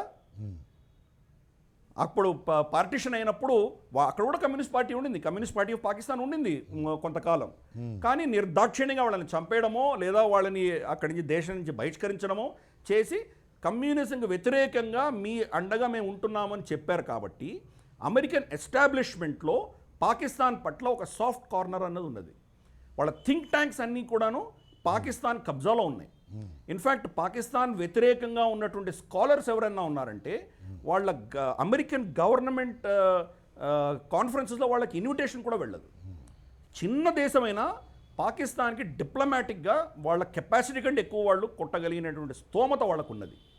భారతదేశంకి మనకున్నటువంటి పరపతికి మనం చేస్తున్నది దాంట్లో 10వ వంతు కూడా లేదు. ఇది మనం అర్థం చేసుకోవాలి. డిప్లొమాటిక్గా ఇంటర్నేషనల్గా పాకిస్తాన్కు ఉన్నటువంటి కెపాసిటీ, డిప్లొమాటిక్ కెపాసిటీ మనకు లేదు. వాళ్ళని ఇంత ఐసోలేట్ చేయగలిగాం, కానీ ఫటఫ్లో ఫైనాన్షియల్ యాక్షన్ టాస్క్ ఫోర్స్లో పాకిస్తాన్ని మనం బ్లాక్ లిస్ట్లోకి తీసుకెళ్ళలేకపోతున్నాం. ఐఎంఎఫ్ ఇప్పుడు కూడా లోన్ ఇస్తున్నది. అమెరికా ససేమిరా అంటే కనుక ఐఎంఎఫ్ లోన్ ఇవ్వగలదా పాకిస్తాన్కి? అది దివాళా తీసిన దేశము, అప్పులతోటి వాళ్ళ సైన్యానికి వాళ్ళు పైసలు ఇచ్చుకుంటున్నారు అంటే అటువంటి దేశానికి న్యూక్లియర్ వెపన్స్ ఎందుకు? అటువంటి దేశానికి వీళ్ళు ఐఎంఎఫ్ లోన్ ఎందుకు ఇస్తున్నది? అంటే దీని అంతా వెనకాల ఉన్నది అమెరికా.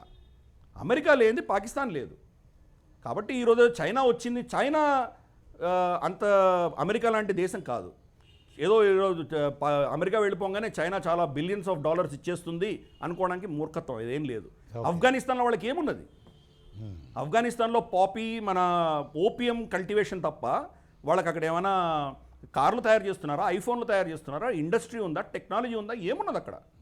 ప్రజల్లో ఏమైనా స్కిల్ సెట్స్ ఉన్నాయి? ఏమీ లేవు. చైనాకి ఎటువంటి ఇంట్రెస్ట్ లేదు.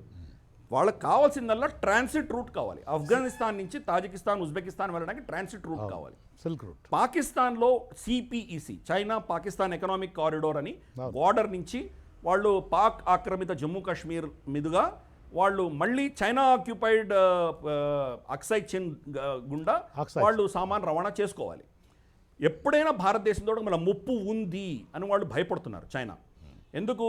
మన హోంమంత్రి పార్లమెంట్ సాక్షిగా ఆ భూములన్నీ మేము వెనక్కు తీసుకొని తీరుతాం, దానికోసం ప్రాణాలైనా అర్పిస్తామని ఆయన ఎప్పుడైతే చెప్పారో అప్పుడు చైనా స్ట్రాటజిక్గా మనం పాకిస్తాన్ మీద డిపెండ్ అవుతే మనకు లాభం లేదు అని ఇరాన్ తోటి $400 బిలియన్ ఒప్పందం చేసుకున్నారు ఇరాన్ తోటి. కాబట్టి ఇప్పుడు ఇరాన్ నుంచి ఆఫ్ఘనిస్తాన్ మీదుగా తాజికిస్తాన్, ఉజ్బెకిస్తాన్ తీసుకువెళ్ళి ఇంటర్నేషనల్ బార్డర్లోంచి వెళ్ళి పాకిస్తాన్ కావచ్చు, లేదా పాక్ ఆక్రమిత జమ్మూ కాశ్మీర్ కావచ్చు, లేదా ఇవన్నీ కూడా అవాయిడ్ చేసి డైరెక్ట్గా కష్గర్ తీసుకువెళ్ళి కష్గర్ నుంచి వాళ్ళ మిగతా మెయిన్లాండ్ చైనాకి తీసుకువెళ్ళేటువంటి ప్రక్రియ వాళ్ళు చేస్తున్నారు. దానికి వాళ్ళు ఒక ట్రాన్సిట్ రూట్ మాత్రమే ఆఫ్ఘనిస్తాన్ పనికొస్తుంది, కానీ ఆఫ్ఘనిస్తాన్ ఎందుకు పనికిరాదు వాళ్ళకు. ఇటు స్టెబిలైజ్ చేయాలంటే కనుక తాలిబాన్ వాళ్ళకి కావాలి. గతసారి తాలిబాన్ ప్రభుత్వం వచ్చినప్పుడు పాకిస్తాన్ రికగ్నైజ్ చేసింది. పాకిస్తాన్ ఒత్తిడితోటి సౌదీ అరేబియా, యుఏఈ రికగ్నైజ్ చేశాయి. కానీ ఇప్పుడు దోహాలో ఒక కాన్ఫరెన్స్ జరిగి చాలా దేశాలన్నీ కలిసి, దాంట్లో భారతదేశం కూడా ఉన్నది, ఒక నిర్ణయం చేయడం జరిగింది ఒక 4-5 రోజుల క్రితం. మీరు కనుక ఫోర్స్ఫుల్గా తుపాకీ గుండు ఒక బలంతో మీరు కనుక ప్రభుత్వం ఏర్పాటు చేస్తే దాన్ని మేము రికగ్నైజ్ చెయ్యము అని వీళ్ళందరూ చెప్పారు. దానికి భిన్నంగా ఈరోజు China we will have friendly relationship with Taliban అని చెప్పింది. అంటే ఏంటి? ఈ తాలిబాన్ రికగ్నైజ్ చేసేది చైనా, పాకిస్తాన్, బహుశా టర్కీ, వీళ్ళు ముగ్గురు రికగ్నైజ్ చేయబోతున్నారు. మిగతా యుఏఈ, సౌదీ అరేబియా లాంటి వాళ్ళు కూడా దాన్ని రికగ్నైజ్ చేయరు. సరే, భారతదేశం ఎలాగో రికగ్నైజ్ చేయదు. కాబట్టి మనం అమెరికాకి ఎంత చెప్పామో, ఇన్ఫ్యాక్ట్ ఆ నార్దర్న్ అలయన్స్ ఏదైతే ఉన్నదో మన అహ్మద్ షా మసూద్, అతనికి మన సపోర్ట్ ఇచ్చింది భారతదేశం ఒక్కటే. అప్పుడు అమెరికా మనకు సహాయానికి రాలేదు. అహ్మద్ షా మసూద్ని వాడుకొని, రషీద్ దోస్తంని వాడుకొని వాళ్ళు మిగతా తాలిబాన్ ఓడించడానికి అక్కడి నుంచి పైనుంచి వచ్చారు అమెరికా. అంటే భారతదేశం కీలక పాత్ర వహించకపోతే ఆఫ్ఘనిస్తాన్లో ఎవరు గెలవలేరు. గత 1000 సంవత్సరాల్లో ఆఫ్ఘనిస్తాన్ని జయించిన వాళ్ళు ఎవరూ లేరు. ఇంగ్లాండ్ ఓడిపోయింది, సోవియట్ యూనియన్ ఓడిపోయింది, ఇప్పుడు అమెరికా ఓడిపోయింది. కానీ అక్కడ గెలిచింది ఏకైక భారత సామ్రాజ్యం, రాణా రంజిత్ సింగ్, మన సిక్ సామ్రాజ్యం. ఆయన ఒక్కరే ఆఫ్ఘనిస్తాన్ని జయించగలిగారు. ఆఫ్ఘనిస్తాన్ని జయించి చాలా భాగాలు ఆయన సిక్ రాజ్యంలో కలుపుకోగలిగారు. కాబట్టి ఆ క్షమత ఉన్నది ఒక భారతదేశానికి మాత్రమే. మన దౌర్భాగ్యం ఏంటంటే 47-48లో ఆ 2 సంవత్సరాల్లో మనకు ఆఫ్ఘనిస్తాన్కు ఉన్నటువంటి బార్డర్ మనం కోల్పోయాం. వాళ్ళ వకాన్ కారిడోర్ ఏదైతే ఉన్నదో, నేను చెప్పిన ఇందాక నార్దర్న్ పార్ట్లో ఉన్నటువంటి వకాన్ కారిడోర్ 106 కిలోమీటర్లు మన భూభాగమైన గిల్గిట్ ప్రాంతాన్ని టచ్ అవుతుంది. సో మనకు డైరెక్ట్గా మనం రోడ్ గుండా ఆఫ్ఘనిస్తాన్కి వెళ్ళేటువంటి లీగల్ టెరిటరీ మనకు ఉన్నది, ఆఫ్ఘనిస్తాన్లో ఉన్నది. కానీ గిల్గిట్ ఇప్పుడు పాకిస్తాన్ కబ్జాలో వెళ్ళిపోవడంతో మనకు ఆ కనెక్షన్ కట్ అయిపోయింది. ఓకే. దానితోటి ఈరోజు ఆఫ్ఘనిస్తాన్లో శాంతి అన్నది ఎప్పుడూ ఉండదు. ఎందుకంటే పాకిస్తాన్కి 2 విషయాలు ఉన్నాయి. ఒకటి, భారతదేశం అక్కడికి వెళ్ళిందంటే కనుక వాళ్ళకి ఈస్టర్న్ ఫ్లాంక్, వెస్టర్న్ ఫ్లాంక్ 2 దగ్గర నుంచి భారతదేశాన్ని ఎదుర్కొనే స్తోమత వాళ్ళకి లేదు. కాబట్టి మనము ఆఫ్ఘనిస్తాన్లో వెళ్ళకూడదు, ఎట్టి పరిస్థితుల్లో వెళ్ళకూడదు. ఈవెన్ మనం ఆర్మీ తీసుకోకపోయినా ఇతరత్రా ఏం చేయడానికి కూడా వాళ్ళు ఒప్పుకోరు. అది ఒకటి. రెండవది, వాళ్ళది డూరాండ్ లైన్ అని ఉన్నది. బ్రిటిష్ వాళ్ళు మధ్యలో పష్తూన్ల భూములని మధ్యలో ఒక గీత గీసి, మనకు కూడా అలాగే చేశారు. పాకిస్తాన్ పార్టీషన్ అప్పుడు పంజాబ్ని ముక్కలు చేశారు, అలాగే మన బెంగాల్ని ముక్కలు చేశారు. అలాగే అక్కడ కూడా 2 ముక్కలు చేసి ఆఫ్ఘనిస్తాన్లో ఉన్నటువంటి పష్తూన్ ప్రాంతాలు వేరే, పాకిస్తాన్లో ఉన్న పష్తూన్ ప్రాంతాలు వేరే. దీన్ని ఖైబర్ పఖ్తూన్ఖ్వా అంటారు. ఈ 2 ముక్కలు చేయడం వల్ల ఆఫ్ఘనిస్తాన్ ప్రభుత్వం 1947 నుంచి ఈ రోజు దాకా, ఇంక్లూడింగ్ తాలిబాన్, ఈ డూరండ్ లైన్ వాళ్ళు యాక్సెప్ట్ చేయరు. ఖైబర్ పఖ్తూన్ఖ్వా కూడా పష్తూన్ దేశమే, మా దేశమే అని వాళ్ళు ఇప్పటికి కూడా వాళ్ళ డిమాండ్ ఉన్నది. కాబట్టి ఆఫ్ఘనిస్తాన్ కనుక శక్తివంతమైందంటే ఈ డిమాండ్ మళ్ళీ వస్తుంది, మన నుంచి వీళ్ళు వేర్పాటువాదం పెరుగుతుంది అని వాళ్ళ భయం ఉన్నది. ఆల్రెడీ ఖైబర్ పఖ్తూన్ఖ్వాలో కేపీ అంటారు, దాంట్లో ఆల్రెడీ పష్తూన్ తెహఫూజ్ మూవ్మెంట్ PTM అన్నది ఆల్రెడీ మొదలైంది. వాళ్ళు పాకిస్తాన్ చట్టంలోనే మా హక్కులు కావాలని అడుగుతున్నారు, కానీ రేపు మాకు స్వతంత్రం కావాలని అడగడంలో ఎక్కువ సమయం పట్టకపోవచ్చు. రేపు తాలిబాన్ సపోర్ట్ చేసిందంటే వాళ్ళు అది కూడా మొదలు పెట్టచ్చు. అందుకని వాళ్ళు ఆఫ్ఘనిస్తాన్ని కంట్రోల్ చేయాలి. మూడో విషయం ఏంటంటే, ఆఫ్ఘనిస్తాన్లో వాళ్ళకి స్ట్రాటజిక్ డెప్త్ కావాలి. మనం బాలాకోట్లో వెళ్ళి కొట్టొచ్చాం వాళ్ళ టెర్రరిస్ట్ని. ఇప్పుడు ఆఫ్ఘనిస్తాన్లో ట్రైనింగ్ క్యాంప్ పెడితే మనకు ఆఫ్ఘనిస్తాన్లో శత్రుత్వం లేదు, మనకు వాళ్ళ యుద్ధం లేదు, కాబట్టి అక్కడ వెళ్ళి కొట్టము అన్నది ఒకటి.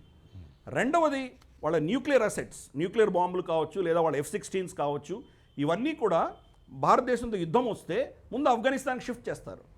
మనం పాకిస్తాన్లో ఏ ఊరినైనా మనం 15-20 నిమిషాల్లో చేరుకోవచ్చు.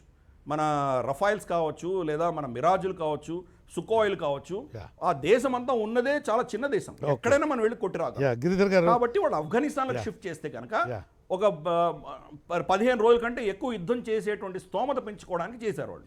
కాబట్టి కంక్లూజన్ నేనేం చెప్తానంటే, ఈ యుద్ధం అంతా కూడాను పాకిస్తాన్ యుద్ధం చేసింది డిప్లొమాటిక్గా, స్ట్రాటజిక్గా, మిలిటరీలీ అండ్ ఆల్సో థియలాజికలీ, అంటే మతాన్ని వాడుకొని.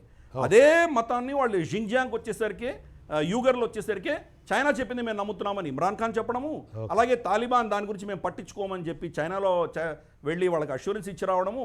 అంటే వీళ్ళు ముస్లింల కోసం పోరాడడం లేదు, వీళ్ళందరూ కూడా భారతదేశానికి వ్యతిరేకంగా పోరాడుతున్నారు అని మనం అర్థం చేసుకోవాలి. ఓకే, థ్యాంక్ యూ గిరిధర్ గారు, thank you very much. Ramachandrarao గారు, వీళ్ళు తాలిబాన్లు మొన్న ఏప్రిల్లో జరిగినటువంటి మీటింగ్లో ఇందాక మన మిత్రులు గిరిధర్ గారు చెప్పినట్లు అమెరికన్ ఫోర్సెస్ మీద విత్డ్రాయల్ ప్రాసెస్లో అమెరికన్ ఫోర్సెస్ మీద అటాక్ చేయకుండా ఉండడం ఒకటి, అదేవిధంగా ఇస్లామిక్ గవర్నమెంట్ని ఏర్పాటు చేసుకోవడం అనేటువంటిది ఒకటి, తమ సాయిల్ని ప్రపంచంలోని ఏ ఇతర దేశానికి వ్యతిరేకంగా వాడుకోవడానికి అలౌ చేయము మరొకటి అని అంటూ కొన్ని కండిషన్స్ పెట్టారు. కానీ వీళ్ళ తాలిబాన్ల గత చరిత్ర కనుక చూసేట్లయితే వీళ్ళు ఆ విధమైనటువంటి వేటిల్ని కూడా ఆనర్ చేసినట్లుగా కనిపించదు. ఇప్పుడు అక్కడ వాళ్ళే రాజ్యాధికారం నడపబోతున్నారు. సో ఏ విధమైనటువంటి సిచ్యువేషన్ మనం ఫేస్ చేయబోతున్నాం? దానికన్నా ముందు నేను వినిపిస్తుందా? సారీ, వినిపిస్తుంది సార్. మధ్యలో మైక్ నాది ఆఫ్ అయింది. ఓకే.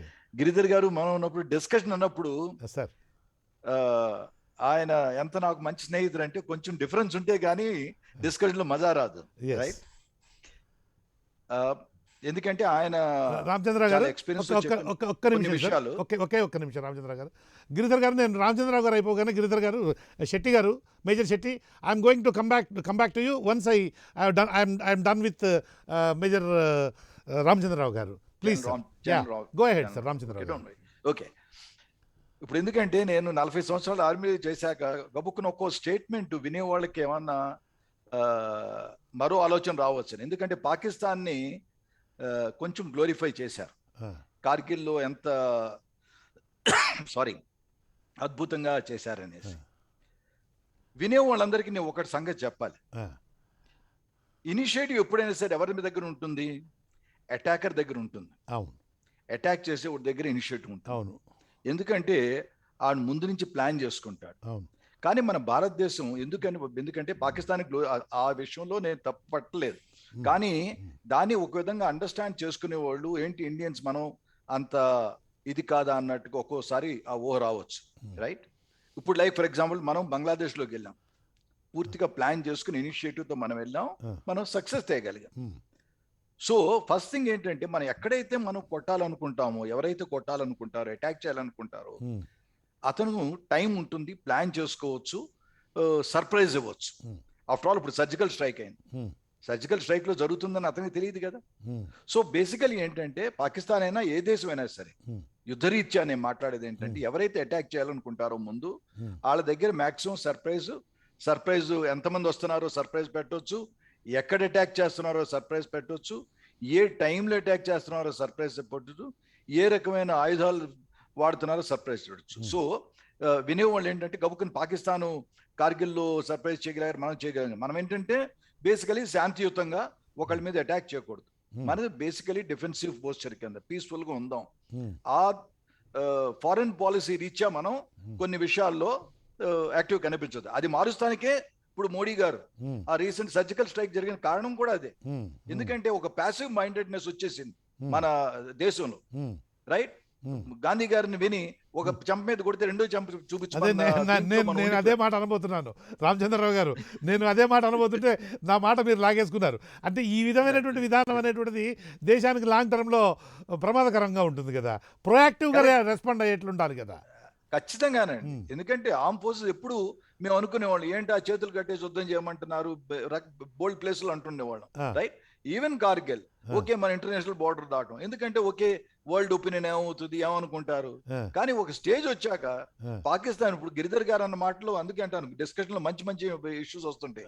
ఆయన పాకిస్తాన్ ఎంత స్మార్ట్ అంటే ఇప్పుడు మనం అక్కడ ఇంటర్నేషనల్ బోర్డర్ దాటి కొట్టుంటే ఏమయ్యేది కాదు.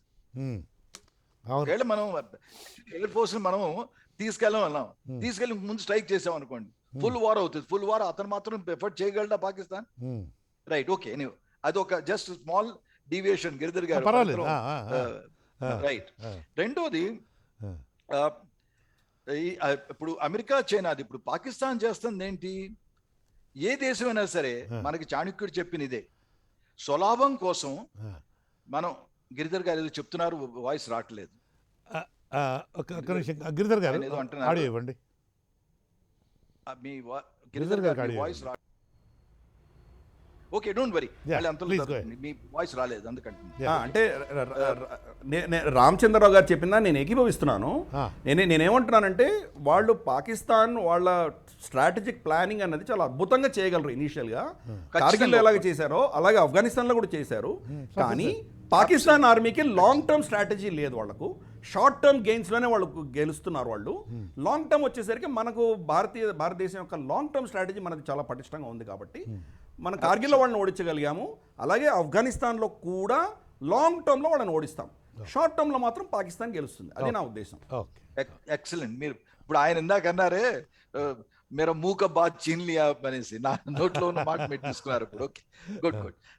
రెండోది ఏంటంటే ఇప్పుడు ఏ దేశమైనా సరే తన స్వలాభం చూసుకుంటుంది. ఇప్పుడు పాకిస్తాన్ అమెరికా క్రూడ్ గా మాట్లాడాలంటే అమెరికా ముడి నాకుతుంది అనుకోవచ్చు, రైట్? చైనా అంటూ తిరుగుతుంది, ఎందుకని? స్వలాభం వాళ్ళకి ఏదో ఒక. కానీ మన దేశం ఏంటి, మన ప్రపంచంలో మనం ఇండిపెండెంట్ గా మనకు ఒక థాట్ ఉండాలి. మన ఫారెన్ పాలసీ మనం ఇండిపెండెంట్ గా వెళ్తాం. రకరకాల కొంత మార్పులు వచ్చినాయి అనుకోండి, అహింస అనేసి అదనేసి ఇదనేసి రకరకాలుగా వస్తారు. కానీ ప్రపంచంలో మనకి ఎందుకు స్టాండింగ్ ఉంది? భారతదేశం ఏది రైట్ అని తెలిస్తే మాత్రం ఖచ్చితంగా దానికోసం నిలబడద్దు. యునైటెడ్ నేషన్స్ లో మీరు అంతర్జాతీయ దీంట్లోనే ఎక్కడైనా ఉండండి. సో అలాంటి కారణాలు ఉన్నప్పుడు మనం సైడ్స్ తీసుకోలేం, రైట్? కనుక పాకిస్తాన్కి మనకి అది ఇప్పుడు తేడా. ఇప్పుడు ఆఫ్టర్ ఆల్ మనం కూడా అప్పుడు ఆల్ రైట్ అమెరికాతో మేము సైడ్ ఇప్పుడు అమెరికా పాకిస్తాన్కి ఎందుకు వెళ్ళింది? ఇండియా క్లియర్ గా వచ్చేది కాదు. ఆల్ రైట్ మీరు వచ్చి ఇక్కడ ఎయిర్ క్రాఫ్ట్ పెట్టుకోండి, మీరు ఇది చేసుకోండి, మీరు అది చేసుకోండి, మీ ఇష్టం వచ్చిందంత చేసుకోండి అంటే ఇండియా సెట్ సారీ, ఇక్కడ ఉన్నారు వినోద్ కుమార్ గారు ఖచ్చితంగా ఈ మాట మీద ఏకీపిస్తారు. మన ఫారెన్ పాలసీ ఎలాంటిదంటే మనం ఒకళ్ళకి ఒక బానిస లాగాను ఒకళ్ళకి మిత్రుడిలాగా అవుతానికి అంత ఆలోచించం, అలయన్స్ లోకి అంత వెళ్ళటం. అన్లెస్ మన దేశానికి ఏదన్నా ముప్పు వాటిల్ది అనే టైంలో, లైక్ ఫర్ ఎగ్జాంపుల్ క్వాడ్ మాట్లాడుతున్నాం, రైట్? జరుగుద్దా లేదా ఓన్లీ టైం వెళ్తే ఎంతవరకు చేస్తున్నాం దాంట్లో ఇంపార్టెన్స్ అనేది, right? So Pakistan basically America చైనాకి ఎందుకు ఇచ్చేసిందంటే బేసికలీ వాళ్ళు డబ్బులు లేవు, రైట్? మూడోది ఎక్సలెంట్ పాయింట్ కవర్ చేశారు గిరిధర్ గారు, తాలిబాన్ వాళ్ళ టెయిల్ పట్టుకున్నారు వాళ్ళు. ఏంటి ఇప్పుడు తాలిబాన్ ప్రజలంతా సగం మంది యాక్చువల్లీ అదర్వైజ్ ఇప్పుడు తాలిబాన్కి they have an axe to grind. Pakistan తో దురాన్ లైన్ మీద కొన్ని ఏరియాస్ ఉన్నాయి వేర్ పష్తూన్స్ ఉన్నవాళ్ళు. వాళ్ళు అక్కడి నుంచి ఇంతకు ముందు పాకిస్తాన్ తో ఆఫ్ఘనిస్తాన్ కి తరతరాలుగా వస్తున్న విభేదాలు ఉన్నాయి, తరతరాలుగా ఉన్న అన్రిజాల్వ్డ్ బార్డర్ ఇష్యూ ఉన్నాయి. కానీ ఇప్పుడేంటి తాలిబాను తెలివైనోడే, ఇప్పుడు నా అవసరం ఏంటి పాకిస్తాన్ సపోర్ట్ ఉండాలి, ఎలాగలాగా నేను దీంట్లో తాలిబాన్ మాత్రం ఊరుకోడు. At some point of time ఖచ్చితంగా వాళ్ళు తిరిగి ఆ విషయాన్ని లేవనెత్తారు. So that is the third this thing as to why Taliban is ప్రస్తుతం ఫ్రెండ్లీగా ఉంది పాకిస్తాన్కి, ఎందుకంటే వాళ్ళకి సపోర్ట్ ఉంది, లాజిస్టిక్ సపోర్ట్ ఇస్తున్నారు. లాజిస్టిక్ సపోర్ట్ కూడాను బహిరంగంగా కూడా కొన్ని కాకుండా కొన్ని బ్యాక్ డోర్ లో కూడా కొన్ని దేశాలు త్రూ పాకిస్తాన్ సైఫన్ చేస్తాయి. Whether it is Saudi Arabia, I do not know whether it is US, కొన్ని రకరకాల దేశాలు, చైనా అవ్వచ్చు, రష్యా అవ్వచ్చు, right? But only time will tell. But Pakistan is a conduit, through Pakistan వాళ్ళు ఇది సరఫరా చేసుకుంటున్నారు, right? So these are the points which I had కొన్ని ఏకీపించి కొంచెం slight different very marginal view, different view. మీరు అడిగిన ప్రశ్న ఇంకొకసారి చెప్పండి, ఇంకొకసారి చెప్పండి. Thank you sir. Yeah, I'll get back to you again. I need to go to Mr. Major Shetty. I'll get back to you. Yeah, Major Shetty, ఇందాక నేను రామచంద్రరావు గారికి వేసినటువంటి ప్రశ్నే మీకు ట్రాన్స్ఫర్ చేస్తున్నాను. Are these Taliban people are the trustworthy? ఎందుకంటే వాళ్ళు విశ్వసించదగినటువంటి వాళ్ళైనా, వాళ్ళు ఇప్పుడు అమెరికాకు అక్కడ ఫ్రీ పాసేజ్ ఇచ్చారు, అమెరికా ఫోర్సెస్ విత్డ్రా కాబడేటప్పుడు మా మీద అటాక్ చేయొద్దనంటూ అమెరికన్స్ చేసుకున్నట్టు అగ్రిమెంట్ని ఆనర్ చేసినట్లే కనిపిస్తున్నారు. మేము కేవలం ఇస్లామిక్ ఫండమెంటలిస్ట్ దేశాన్ని ఏర్పాటు చేసుకోవడం వరకు మాత్రమే ఉన్నాము. వీ డోంట్ అలౌ, మా భూభాగం నుంచి ఇతర దేశాలకు వ్యతిరేకంగా టెర్రరిస్ట్ కార్యకలాపాలు కానీ ఇతరమైనటువంటి వాటిని కానీ చేసుకోవడానికి అలౌ చేయము అని చెప్తున్నారు కదా. ఇవి నమ్మదగినటువంటివేనా? మనకు ఏ రకమైనటువంటి తలనొప్పి రాబోతోంది? లేదండి, I don't think one can trust Taliban. ఎందుకంటే they are aligned to an ideology. ఇప్పుడు వాళ్ళకు అమెరికా సపోర్ట్ కావాలా ఆర్ పాకిస్తాన్ సపోర్ట్ కావాలా, దే విల్ యూజ్ ఇట్. దాని తర్వాత they will do what they will do. ఎందుకంటే యు సీ, ఇప్పుడు think of this one point ఏంటంటే, ఇరాన్ ఉంది, అక్కడ హార్డ్ కోర్స్ షియా ఎస్టాబ్లిష్మెంట్, ఇక్కడ సున్నీ ఎస్టాబ్లిష్మెంట్ ఉంది. మనకు తెలిసిందే షియా సున్నీ క్లాసెస్ ఎలా ఉంటుందని. Okay, globally even we have witnessed in our own region. So once Taliban కి ఒక స్టాండింగ్ వచ్చిన తర్వాత, సపోర్ట్ వచ్చిన తర్వాత, once they entrenched into Afghanistan, I don't think వాళ్ళని కంట్రోల్ చేయడం easy. And they will stick to their point. ఎందుకంటే ఇప్పుడు just go back to with the discussion or the during the negotiation వాళ్ళు చేసిన కమిట్మెంట్స్ ఏదైనా చేశారా? లేదు. Indian journalist was killed. Okay, so they have been doing whatever they have to do. Last 10 days 20 days లో మనం చూసింది ఏంటంటే, in the regions whatever they wanted to do they did. They started giving dictates against women, young women. అదొక statement ఇచ్చారు, all unmarried girls will become wives of the Taliban soldiers అని. అంటే can you trust them? No, I don't think మనం వాళ్ళని trust చేయలేము. We cannot trust them. So what is the future? ఇప్పుడు what I say is the ball is in Taliban court. వాళ్ళు 20 years నుంచి power కి రావాలని ఫైట్ చేశారు. చేసిన తర్వాత అంటే ఆల్ ద సూసైడ్ బాంబింగ్ చేశారు. They took on the US military, they took on the ANA. Now they are in power. What from here? Yes. Will they stick to their ideology or they will show some leniency? లోగడ వాళ్ళ ప్రభుత్వం ఏర్పడినప్పుడు మనం వాళ్ళని recognise కూడా చేయలేదు. మనం India has not recognized their government when Taliban, these people were in power. అది కూడా ఒక చాలా కీలకమైనటువంటి పాయింట్. అంటే we have never been India, I don't think India will do even now. India will take its own time. India will not rush. India does not want to rush. That is very clear. ఇప్పుడే కాదు, whether they have to, India has to wait for another 10 years also, they will wait. ఎందుకంటే this is international politics. Things will change. You never know. Again something might happen. Again international forces will be forced to go back. So నేను చెప్పేది ఏంటంటే we cannot trust Taliban, అదొకటి. రెండోది, the initial stages లో what we are seeing is, I was watching CNN news this evening, this afternoon. అక్కడ ఏం చూశానంటే, one of the correspondent of CNN was able to report from outside US embassy, and she was able to talk to Taliban soldiers anamata on the roads. Adoko change, there is a small change. Maybe they are playing right now they are trying to show a different face. Eventually ee ronju 2 years kaani 3 years tarvata, will they continue with the same ideology? No, I don't think they will sacrifice this ideology. They will continue. So I don't think we can trust Taliban. Thank you, sir. Thank you very much. Dr. Vinod Kumar garu, I have a question for you, sir. Yeah. ఇప్పుడు ఇటు Soviet union దాదాపు ఒక 5 దశాబ్దాల పాటు, 4-5 దశాబ్దాల పాటు, ఆ తర్వాత అమెరికా, ఈ ప్రాసెస్లో దాదాపు ఒక 60-70 ఏళ్ల పాటు ఆఫ్ఘనిస్తాన్ అనేది చాలా దుర్మార్గమైనటువంటి స్థితిలో ఉన్నది. కొన్ని లక్షల మంది, దాదాపుగా ఒక 15 లక్షల, రకరకాల ఎస్టిమేట్స్ ఉన్నాయి ఇప్పటివరకు ఎంతమంది చచ్చిపోయినారు ఆఫ్ఘనిస్తాన్లో అంటే, దాదాపు 15 లక్షల మంది వరకు కూడా చచ్చిపోయినారు, ఆఫ్ఘనిస్తానీ పౌరులు చచ్చిపోయినారు. అలాగే అనేక మంది పిల్లలు కూడా దాంట్లో విక్టిమ్స్గా మారారు. ఇప్పుడు ఆఫ్ఘనిస్తాన్ చుట్టుపక్కల ఉన్నటువంటి మందు పాత్రలను, సోవియట్ యూనియన్ పెట్టినటువంటి మందు పాత్రలను తొలగించాలంటే దాదాపు 1 నుంచి 1,50,00,000 మందు పాత్రలు ఉన్నాయి. అంటే ఈ మందు పాత్రలను తొలగించడానికే కొన్ని 100 సంవత్సరాలు పట్టే పరిస్థితి ఉంటుంది. అంటే ఇంతటి దుర్భరమైనటువంటి దశ ఆఫ్ఘనిస్తాన్ ప్రజలకు పట్టడం, సరే మన మీద జరిగేటువంటి ఇంపాక్ట్, దాని ప్రభావాన్ని మనం తప్పనిసరిగా చూడాలి. ఆఫ్ఘనిస్తాన్ ఒక నేషన్గా చూసినప్పుడు ఏమిటి దౌర్భాగ్యం ఆఫ్ఘనిస్తాన్కి? మీరు మంచి క్వశ్చన్ వేశారు కృష్ణమోహన్ గారు. సార్, ఆఫ్ఘనిస్తాన్ లో ఒక great game going on for a long time. Okay. ఇప్పుడు నార్మల్ గా ఇప్పుడు అమెరికన్ హిస్టరీ, అమెరికన్స్ వార్స్ ఏయని మనం గమనించినట్టయితే they never fought any war on their soil. అవును, అది మాత్రం కరెక్ట్. తర్వాత సోవియట్ యూనియన్ మొదటి నుంచి కూడా ఏమంటే ఈ ఆఫ్ఘనిస్తాన్ మీద ఎప్పుడైతే కన్నుపడ్డదో, అంటే ఇప్పుడు ఎక్స్పాన్షనిస్ట్ మోడ్ లో ఉన్నప్పుడు, అవును, ఆఫ్ఘనిస్తాన్ ఇప్పుడు ఉజ్బెకిస్తాన్ కు ఆఫ్ఘనిస్తాన్ ఆల్మోస్ట్ తజికిస్తాన్ కు అదే ఒకప్పుడు మన సోవియట్ యూనియనే కదా. సో దానికి అటాచ్డ్ ఉన్న పార్ట్ ఇది ఆఫ్ఘనిస్తాన్. అవును. సో ఆఫ్ఘనిస్తాన్ అది ఒక, అంటే ఈ స్థానాలలో ఏవైతున్నాయి అవన్నీ సోవియట్ పార్ట్లు ఉన్నప్పుడు దీన్ని కూడా ఒక పార్ట్ గా చేసుకోవాలనేది ఆ ఎక్స్పాన్షనిస్ట్ మోడ్ లో వాళ్ళకి వచ్చేసిన ఐడియా అది. అయితే మొదటి నుంచి మీరు చెప్పారు కదా మీ ఇంట్రడక్షన్ లో కూడా, బ్రిటిష్ వాళ్ళు కూడా ఆఫ్ఘనిస్తాన్ ఆక్యుపై చేసుకొని, తర్వాత మొఘల్ సామ్రాజ్యం అప్పటి నుంచి కూడా అక్కడ నుంచే ఏది కందహార్ నుంచే వాళ్ళు అక్కడ వచ్చేసి, తర్వాత ఇప్పుడు ఉజ్బెకిస్తాన్ లో నేను అక్కడ చార్జ్ అఫేర్స్ గా మినిస్టర్ గా 3-4 సంవత్సరాలు ఉన్నాను కదా.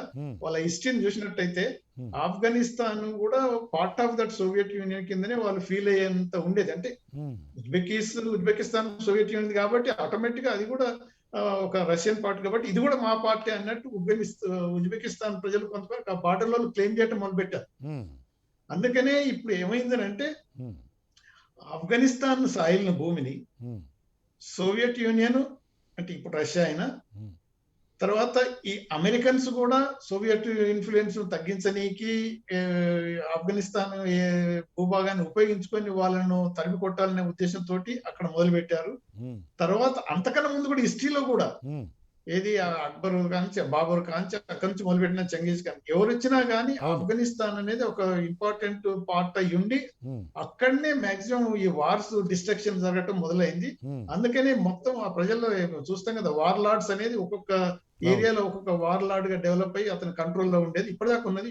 తాలిబాన్లు ఇప్పుడు ఆక్రమించుకునే ముందు కూడా ఏది మామూలుగా యాంటీ గవర్నమెంట్ ఫోర్సెస్ కొన్ని కొన్ని ప్రావిన్స్లలో తాలిబాన్ ఫైట్ చేసినా గానీ మేజర్ గా ఈ వార్ లార్డ్సే ఇప్పుడు ఏది గనికి సపోర్ట్ చేస్తూ వార్ లార్డ్స్ మీద తను ఏది గని స్ట్రెంగ్త్ మీద మేము ఏది తాలిబాన్స్ ను ఎదుర్కోగలం అనే ఉద్దేశం ఉండే.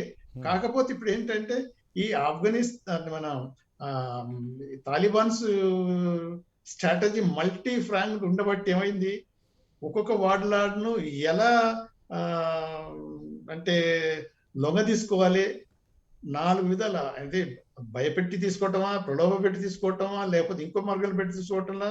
కొంతమంది అయితే బాగా భయపెట్టడం వల్ల, ఫర్ ఎగ్జాంపుల్ ఇప్పుడు ఆ దోస్తు అయితే పారిపోయాడు బయటికి.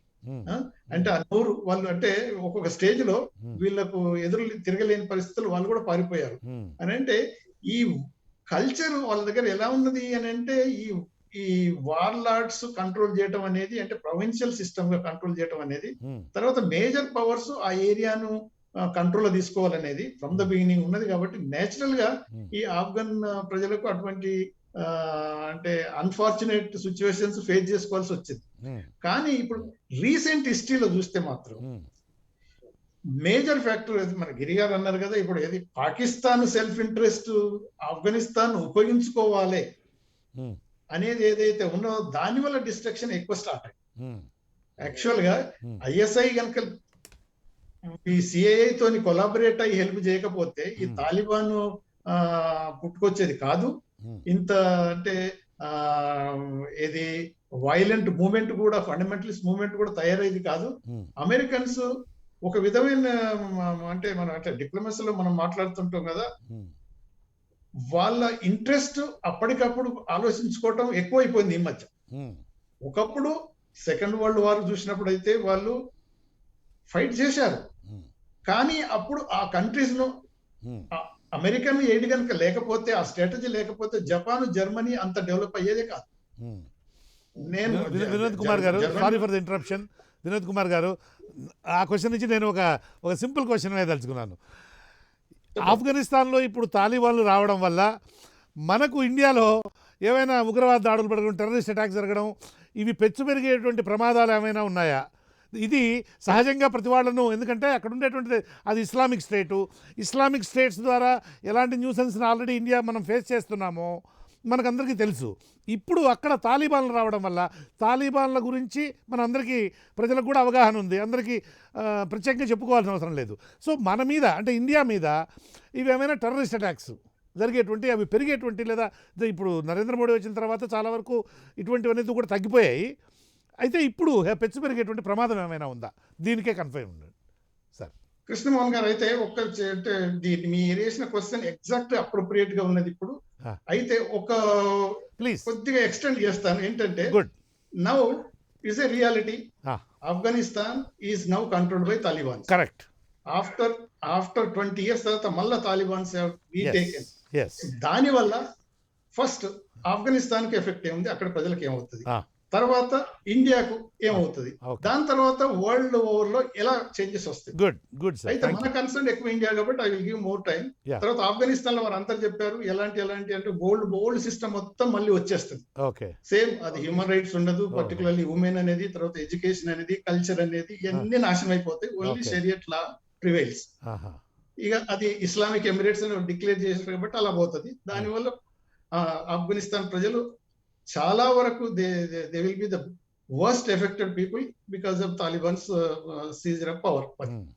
తర్వాత ఇండియా మీద ఏమవుతుంది, మనకు మచ్ ఎకనామిక్ రిలేషన్స్ లేవు కాబట్టి కొంతవరకు ఏదో సింపుల్ ట్రేడ్ ఉన్నది, తర్వాత ఇది డ్రై ఫ్రూట్స్ అనేది ఉన్నది, తర్వాత వేరియస్ మైనర్ ఐటమ్స్ ఉంటాయి. అది ఒకటి వేరు సంగతి, అది ఎఫెక్ట్ అవుతుంది. ఇంతకు ముందే ఒక ఇంటర్వ్యూలో పాపం ట్రేడర్స్ వాళ్ళంతా ఆఫ్ఘనిస్తాన్ నుంచి వచ్చి ఢిల్లీలో ఉండి చుట్టుపక్కల ప్రాంతాల నుండి మేమంతా చచ్చిపోతాం అన్నట్టు వాళ్ళు ఏదో ఇంటర్వ్యూస్ ఇస్తున్నారు. అదొకటి.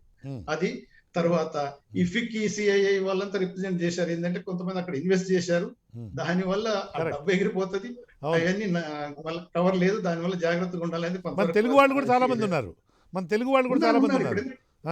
అక్కడ ఏంటంటే ఇప్పుడు కొన్ని ఎనర్జీ సెక్టర్ లో చాలా మంది ఇన్వెస్ట్ చేశారు అక్కడ. సోలార్ పవర్ పర్టికులర్లీ ఇన్స్టాలేషన్స్ బోల్డ్ జరిగిపోయాయి అక్కడ. వాళ్ళందరూ ఇప్పుడు దెబ్బతినాల్సి వస్తుంది, వాళ్ళంతా చాలా వరకు వచ్చేసారు. దాని తర్వాత ఇప్పుడు ఇది ఇండియా హాజ్ ఇన్వెస్టెడ్, మనమేమో almost billions of dollars worth of కొన్ని డ్యామ్ అనుకోండి, సాల్మన్ డ్యామ్ అనేది, పార్లమెంట్ బిల్డింగ్ అనుకోండి, తర్వాత రోడ్స్, మనం ఏది మన ఆ ఏరియాల నుంచి ఎక్కడంటే జారంగ్,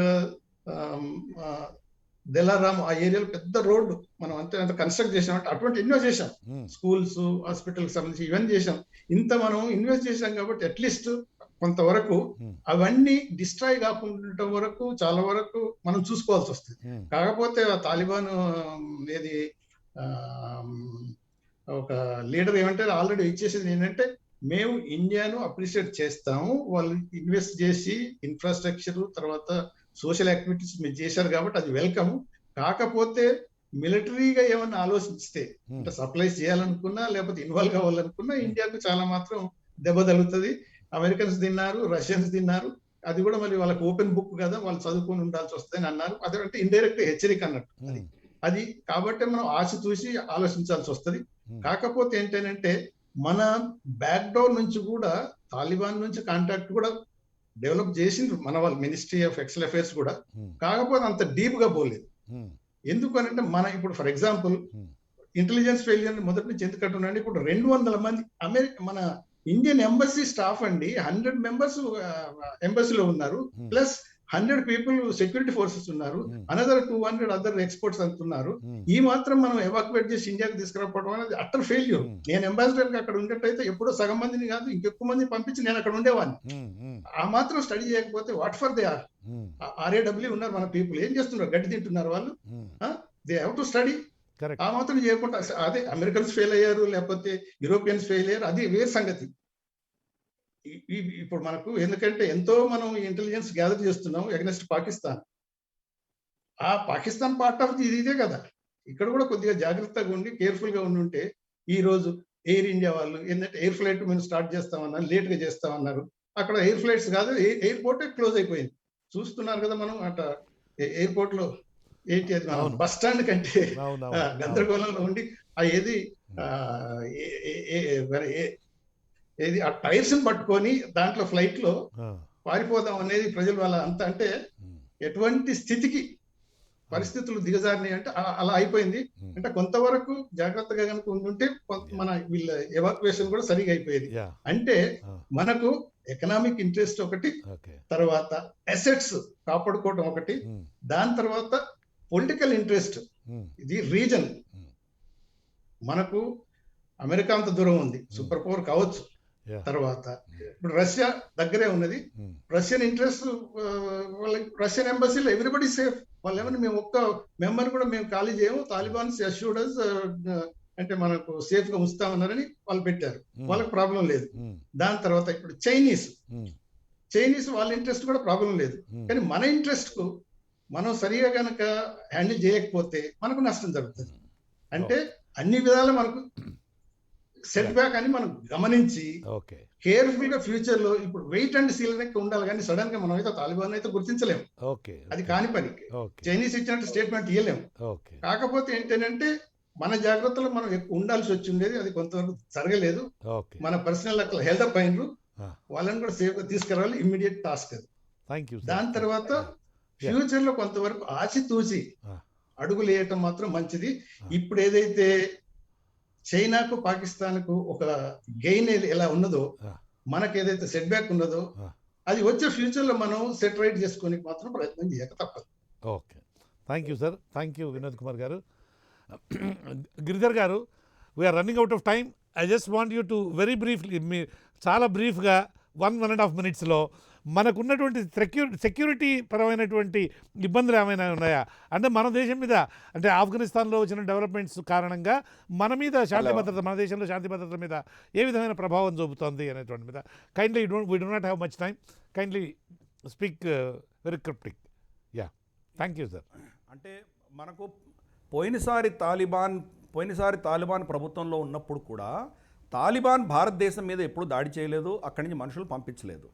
తాలిబాన్ నైజం ఏంటంటే వాళ్ళు ఆఫ్ఘనిస్తాన్లోనే వాళ్ళ కార్యక్రమాలు చేస్తారు, బయట వెళ్ళరు వాళ్ళు. అమెరికా మీద దాడి చేసింది అల్ ఖైదా, తాలిబాన్ చేయలేదు. తాలిబాన్ యొక్క వాళ్ళ పాలసీ ప్రకారం అల్ ఖైదా నేతల్ని, ఒసామా బిన్ లాదెన్ని వీళ్ళను సపరబుల్ అమెరికా హ్యాండ్ ఓవర్ చేయమన్నప్పుడు హ్యాండ్ ఓవర్ చేయలేదు. రెండింటిని సపరేట్ చేసి చూడొచ్చా మనం అల్ ఖైదాని? They are separable. Yes, separate. వాళ్ళిద్దరి మధ్యలో మైత్రి ఉన్నా కానీ కూడా, వర్కింగ్ రిలేషన్షిప్ ఉన్నా కానీ రెండు డిఫరెంట్. మీకు అల్ ఖైదా అన్నది అరబ్ బేస్డ్ ఆర్గనైజేషను, వెరస్ మన తాలిబాన్ అన్నది Afghan based organisation, Pakistan and Afghan based organisation. రెండిట్లో తేడా ఉన్నది. అమెరికా యొక్క దీనివల్ల ప్రోద్బలం వల్ల తాలిబాన్ వచ్చింది. అల్ ఖైదా అన్నది అది మన సౌదీ అరేబియా యొక్క వాళ్ళ ఇస్లామియ వాళ్ళ రాజ్యం ఎవరైతే, వాళ్ళ రాజులు ఎవరైతే ఉన్నారో వాళ్ళ వ్యతిరేకంగా తయారైనది. తర్వాత మెల్లిమెల్లిగా కట్టర్ ఇస్లాం కంట్రోల్ తీసుకోవడం కోసం వాళ్ళు వెళ్ళిన వాళ్ళు. స్లైట్ డిఫరెన్సెస్ ఉన్నాయి ఇద్దరికి. టెరిటోరియలీ వాళ్ళు బయట నాన్ అఫ్ఘాన్స్ వాళ్ళు అల్ ఖైదా, వీళ్ళు కోర్ అఫ్ఘాన్స్. వీళ్ళు అల్ ఖైదా లాంటి వాళ్ళు బయటకు వెళ్ళి యుద్ధం చేశారు. అలాగే ఇప్పుడు జైషే మహమ్మద్ కావచ్చు, లష్కరే తోయిబా కావచ్చు, వీళ్ళని ఇందాక నేను చెప్పినట్టు స్ట్రాటజిక్ డెప్త్ పేరున వీళ్ళని ఆఫ్ఘనిస్తాన్లో తీసుకెళ్ళి ట్రైనింగ్ ఇవ్వడం అన్నది ఇప్పుడు చూడబోతున్నాం మనము. సో మనకు దాడులు అన్నది ఆఫ్ఘనిస్తాన్ నుంచి జరుగుతాయి, కానీ తాలిబాన్ వల్ల, తాలిబాన్ తోటి వాళ్ళు చేసేది దాడులు కావు, ఇవి పాకిస్తాన్ చేస్తుంది. పాకిస్తాన్ స్ట్రాటజిక్ డెప్త్ ఉన్నదే దీనికోసం చేస్తున్నారు వాళ్ళు. మనం చూస్తే కనుక న్యూక్లియర్ బాంబ్ ఎప్పుడైతే మనం న్యూక్లియర్ డివైస్ మనం డిటోనేట్ చేశామో, వాళ్ళు డిటోనేట్ చేశారో, డెటనేషన్ న్యూక్లియర్ బాంబ్ అవ్వగానే ఇమ్మీడియట్గా మన దగ్గర టెర్రరిజం అనే వాళ్ళు పెంచేశారు వాళ్ళు. ఎందుకంటే భారతదేశం కన్వెన్షనల్ వార్ పాకిస్తాన్తో చెయ్యదు అని వాళ్ళు నిర్ధారించుకొని చేస్తే కనుక న్యూక్లియర్ దాకా వెళ్ళిపోతుందన్న అని వాళ్ళ థ్రెషోల్డ్ వచ్చేసింది. కాబట్టి వాళ్ళు లో ఇంటెన్సివ్ జిహాదీ టెర్రరిజం అనేది భారతదేశంలో వాళ్ళు చేయగలిగారు. వాళ్ళు మోదీ గారు ఈరోజు ఉన్నారు, సరే మోదీ గారి కంటే ముందు నుంచి కూడా కొన్ని స్టెప్స్ తీసుకోవడం జరిగింది. మనం కార్గిల్ యుద్ధం అయిన తర్వాత మనం తీసుకున్నటువంటి స్టెప్స్ వల్ల క్రమేపీ ఈవెన్ యూపీఏ రెజిమ్లో కూడా 2 దఫాలుగా యూపీఏ రెజిమ్లో కూడా కొన్ని నిర్ణయాలు తీసుకున్నాం. మనము కొన్ని తప్పులు చేసాము, తప్పిదాలు చేసాము. ఫర్ ఇన్స్టెన్స్ బాంబే అటాక్ జరిగినప్పుడు మన్మోహన్ సింగ్ గారికి సేమ్ బాలాకోట్ లాంటి స్ట్రైక్ ఆఫర్ ఇస్తే ఆయన చేయలేకపోయారు. ఇటువంటివి ఉన్నాయి, నేను కాదనట్లేదు. కానీ మనం నేర్చుకుంటున్నాం, దేశంగా నేర్చుకుంటున్నాం. ఈ పార్టీలకు అతీతంగా మన డిఫెన్స్ ఫోర్సెస్ కావచ్చు, మన ఇంటెలిజెన్స్ వింగ్స్ కావచ్చు, మన ప్రభుత్వం కావచ్చు, నేర్చుకుంటున్నాము. దీన్ని హ్యాండిల్ చేసేటువంటి ఎక్స్పీరియన్స్ తెచ్చుకుంటున్నాం మనం. కాబట్టి ఈరోజు మనం అటువంటి దాడులు చేస్తే కనుక మన ప్రతిక్రియ చాలా టఫ్గా ఉంటుందని పాకిస్తాన్కి తెలుసు. కాబట్టి ఆఫ్ఘనిస్తాన్ నుంచి జరుగుతున్నాయి, మాకేం సంబంధం లేదు అన్నటువంటి ఒక నారేటివ్ వాళ్ళు తీసుకొచ్చే ప్రయత్నం చేస్తారు.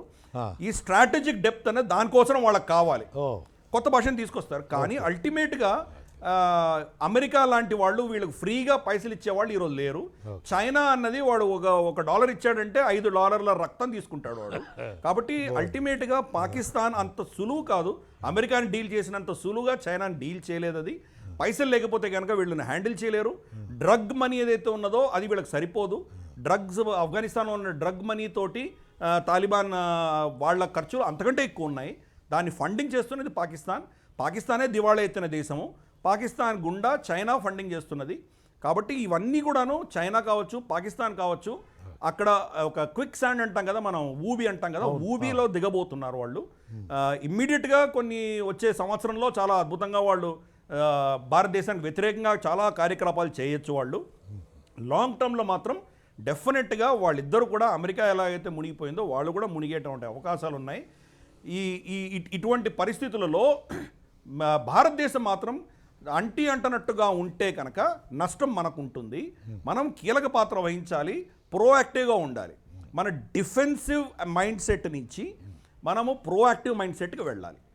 ధార్మికమైన క్షాత్రం మన దగ్గర ఉండాలి. మన అంటే భయపడేటువంటి ఎబిలిటీ మనం తెచ్చుకోవాలి. ఈ ఏరియా ఆఫ్ ఇన్ఫ్లుయెన్స్ మనది ఉండాలి. నేపాల్ చైనా హస్తగతమైంది, రాజపక్షలు శ్రీలంకలో చైనాకు హస్తగతమయ్యారు.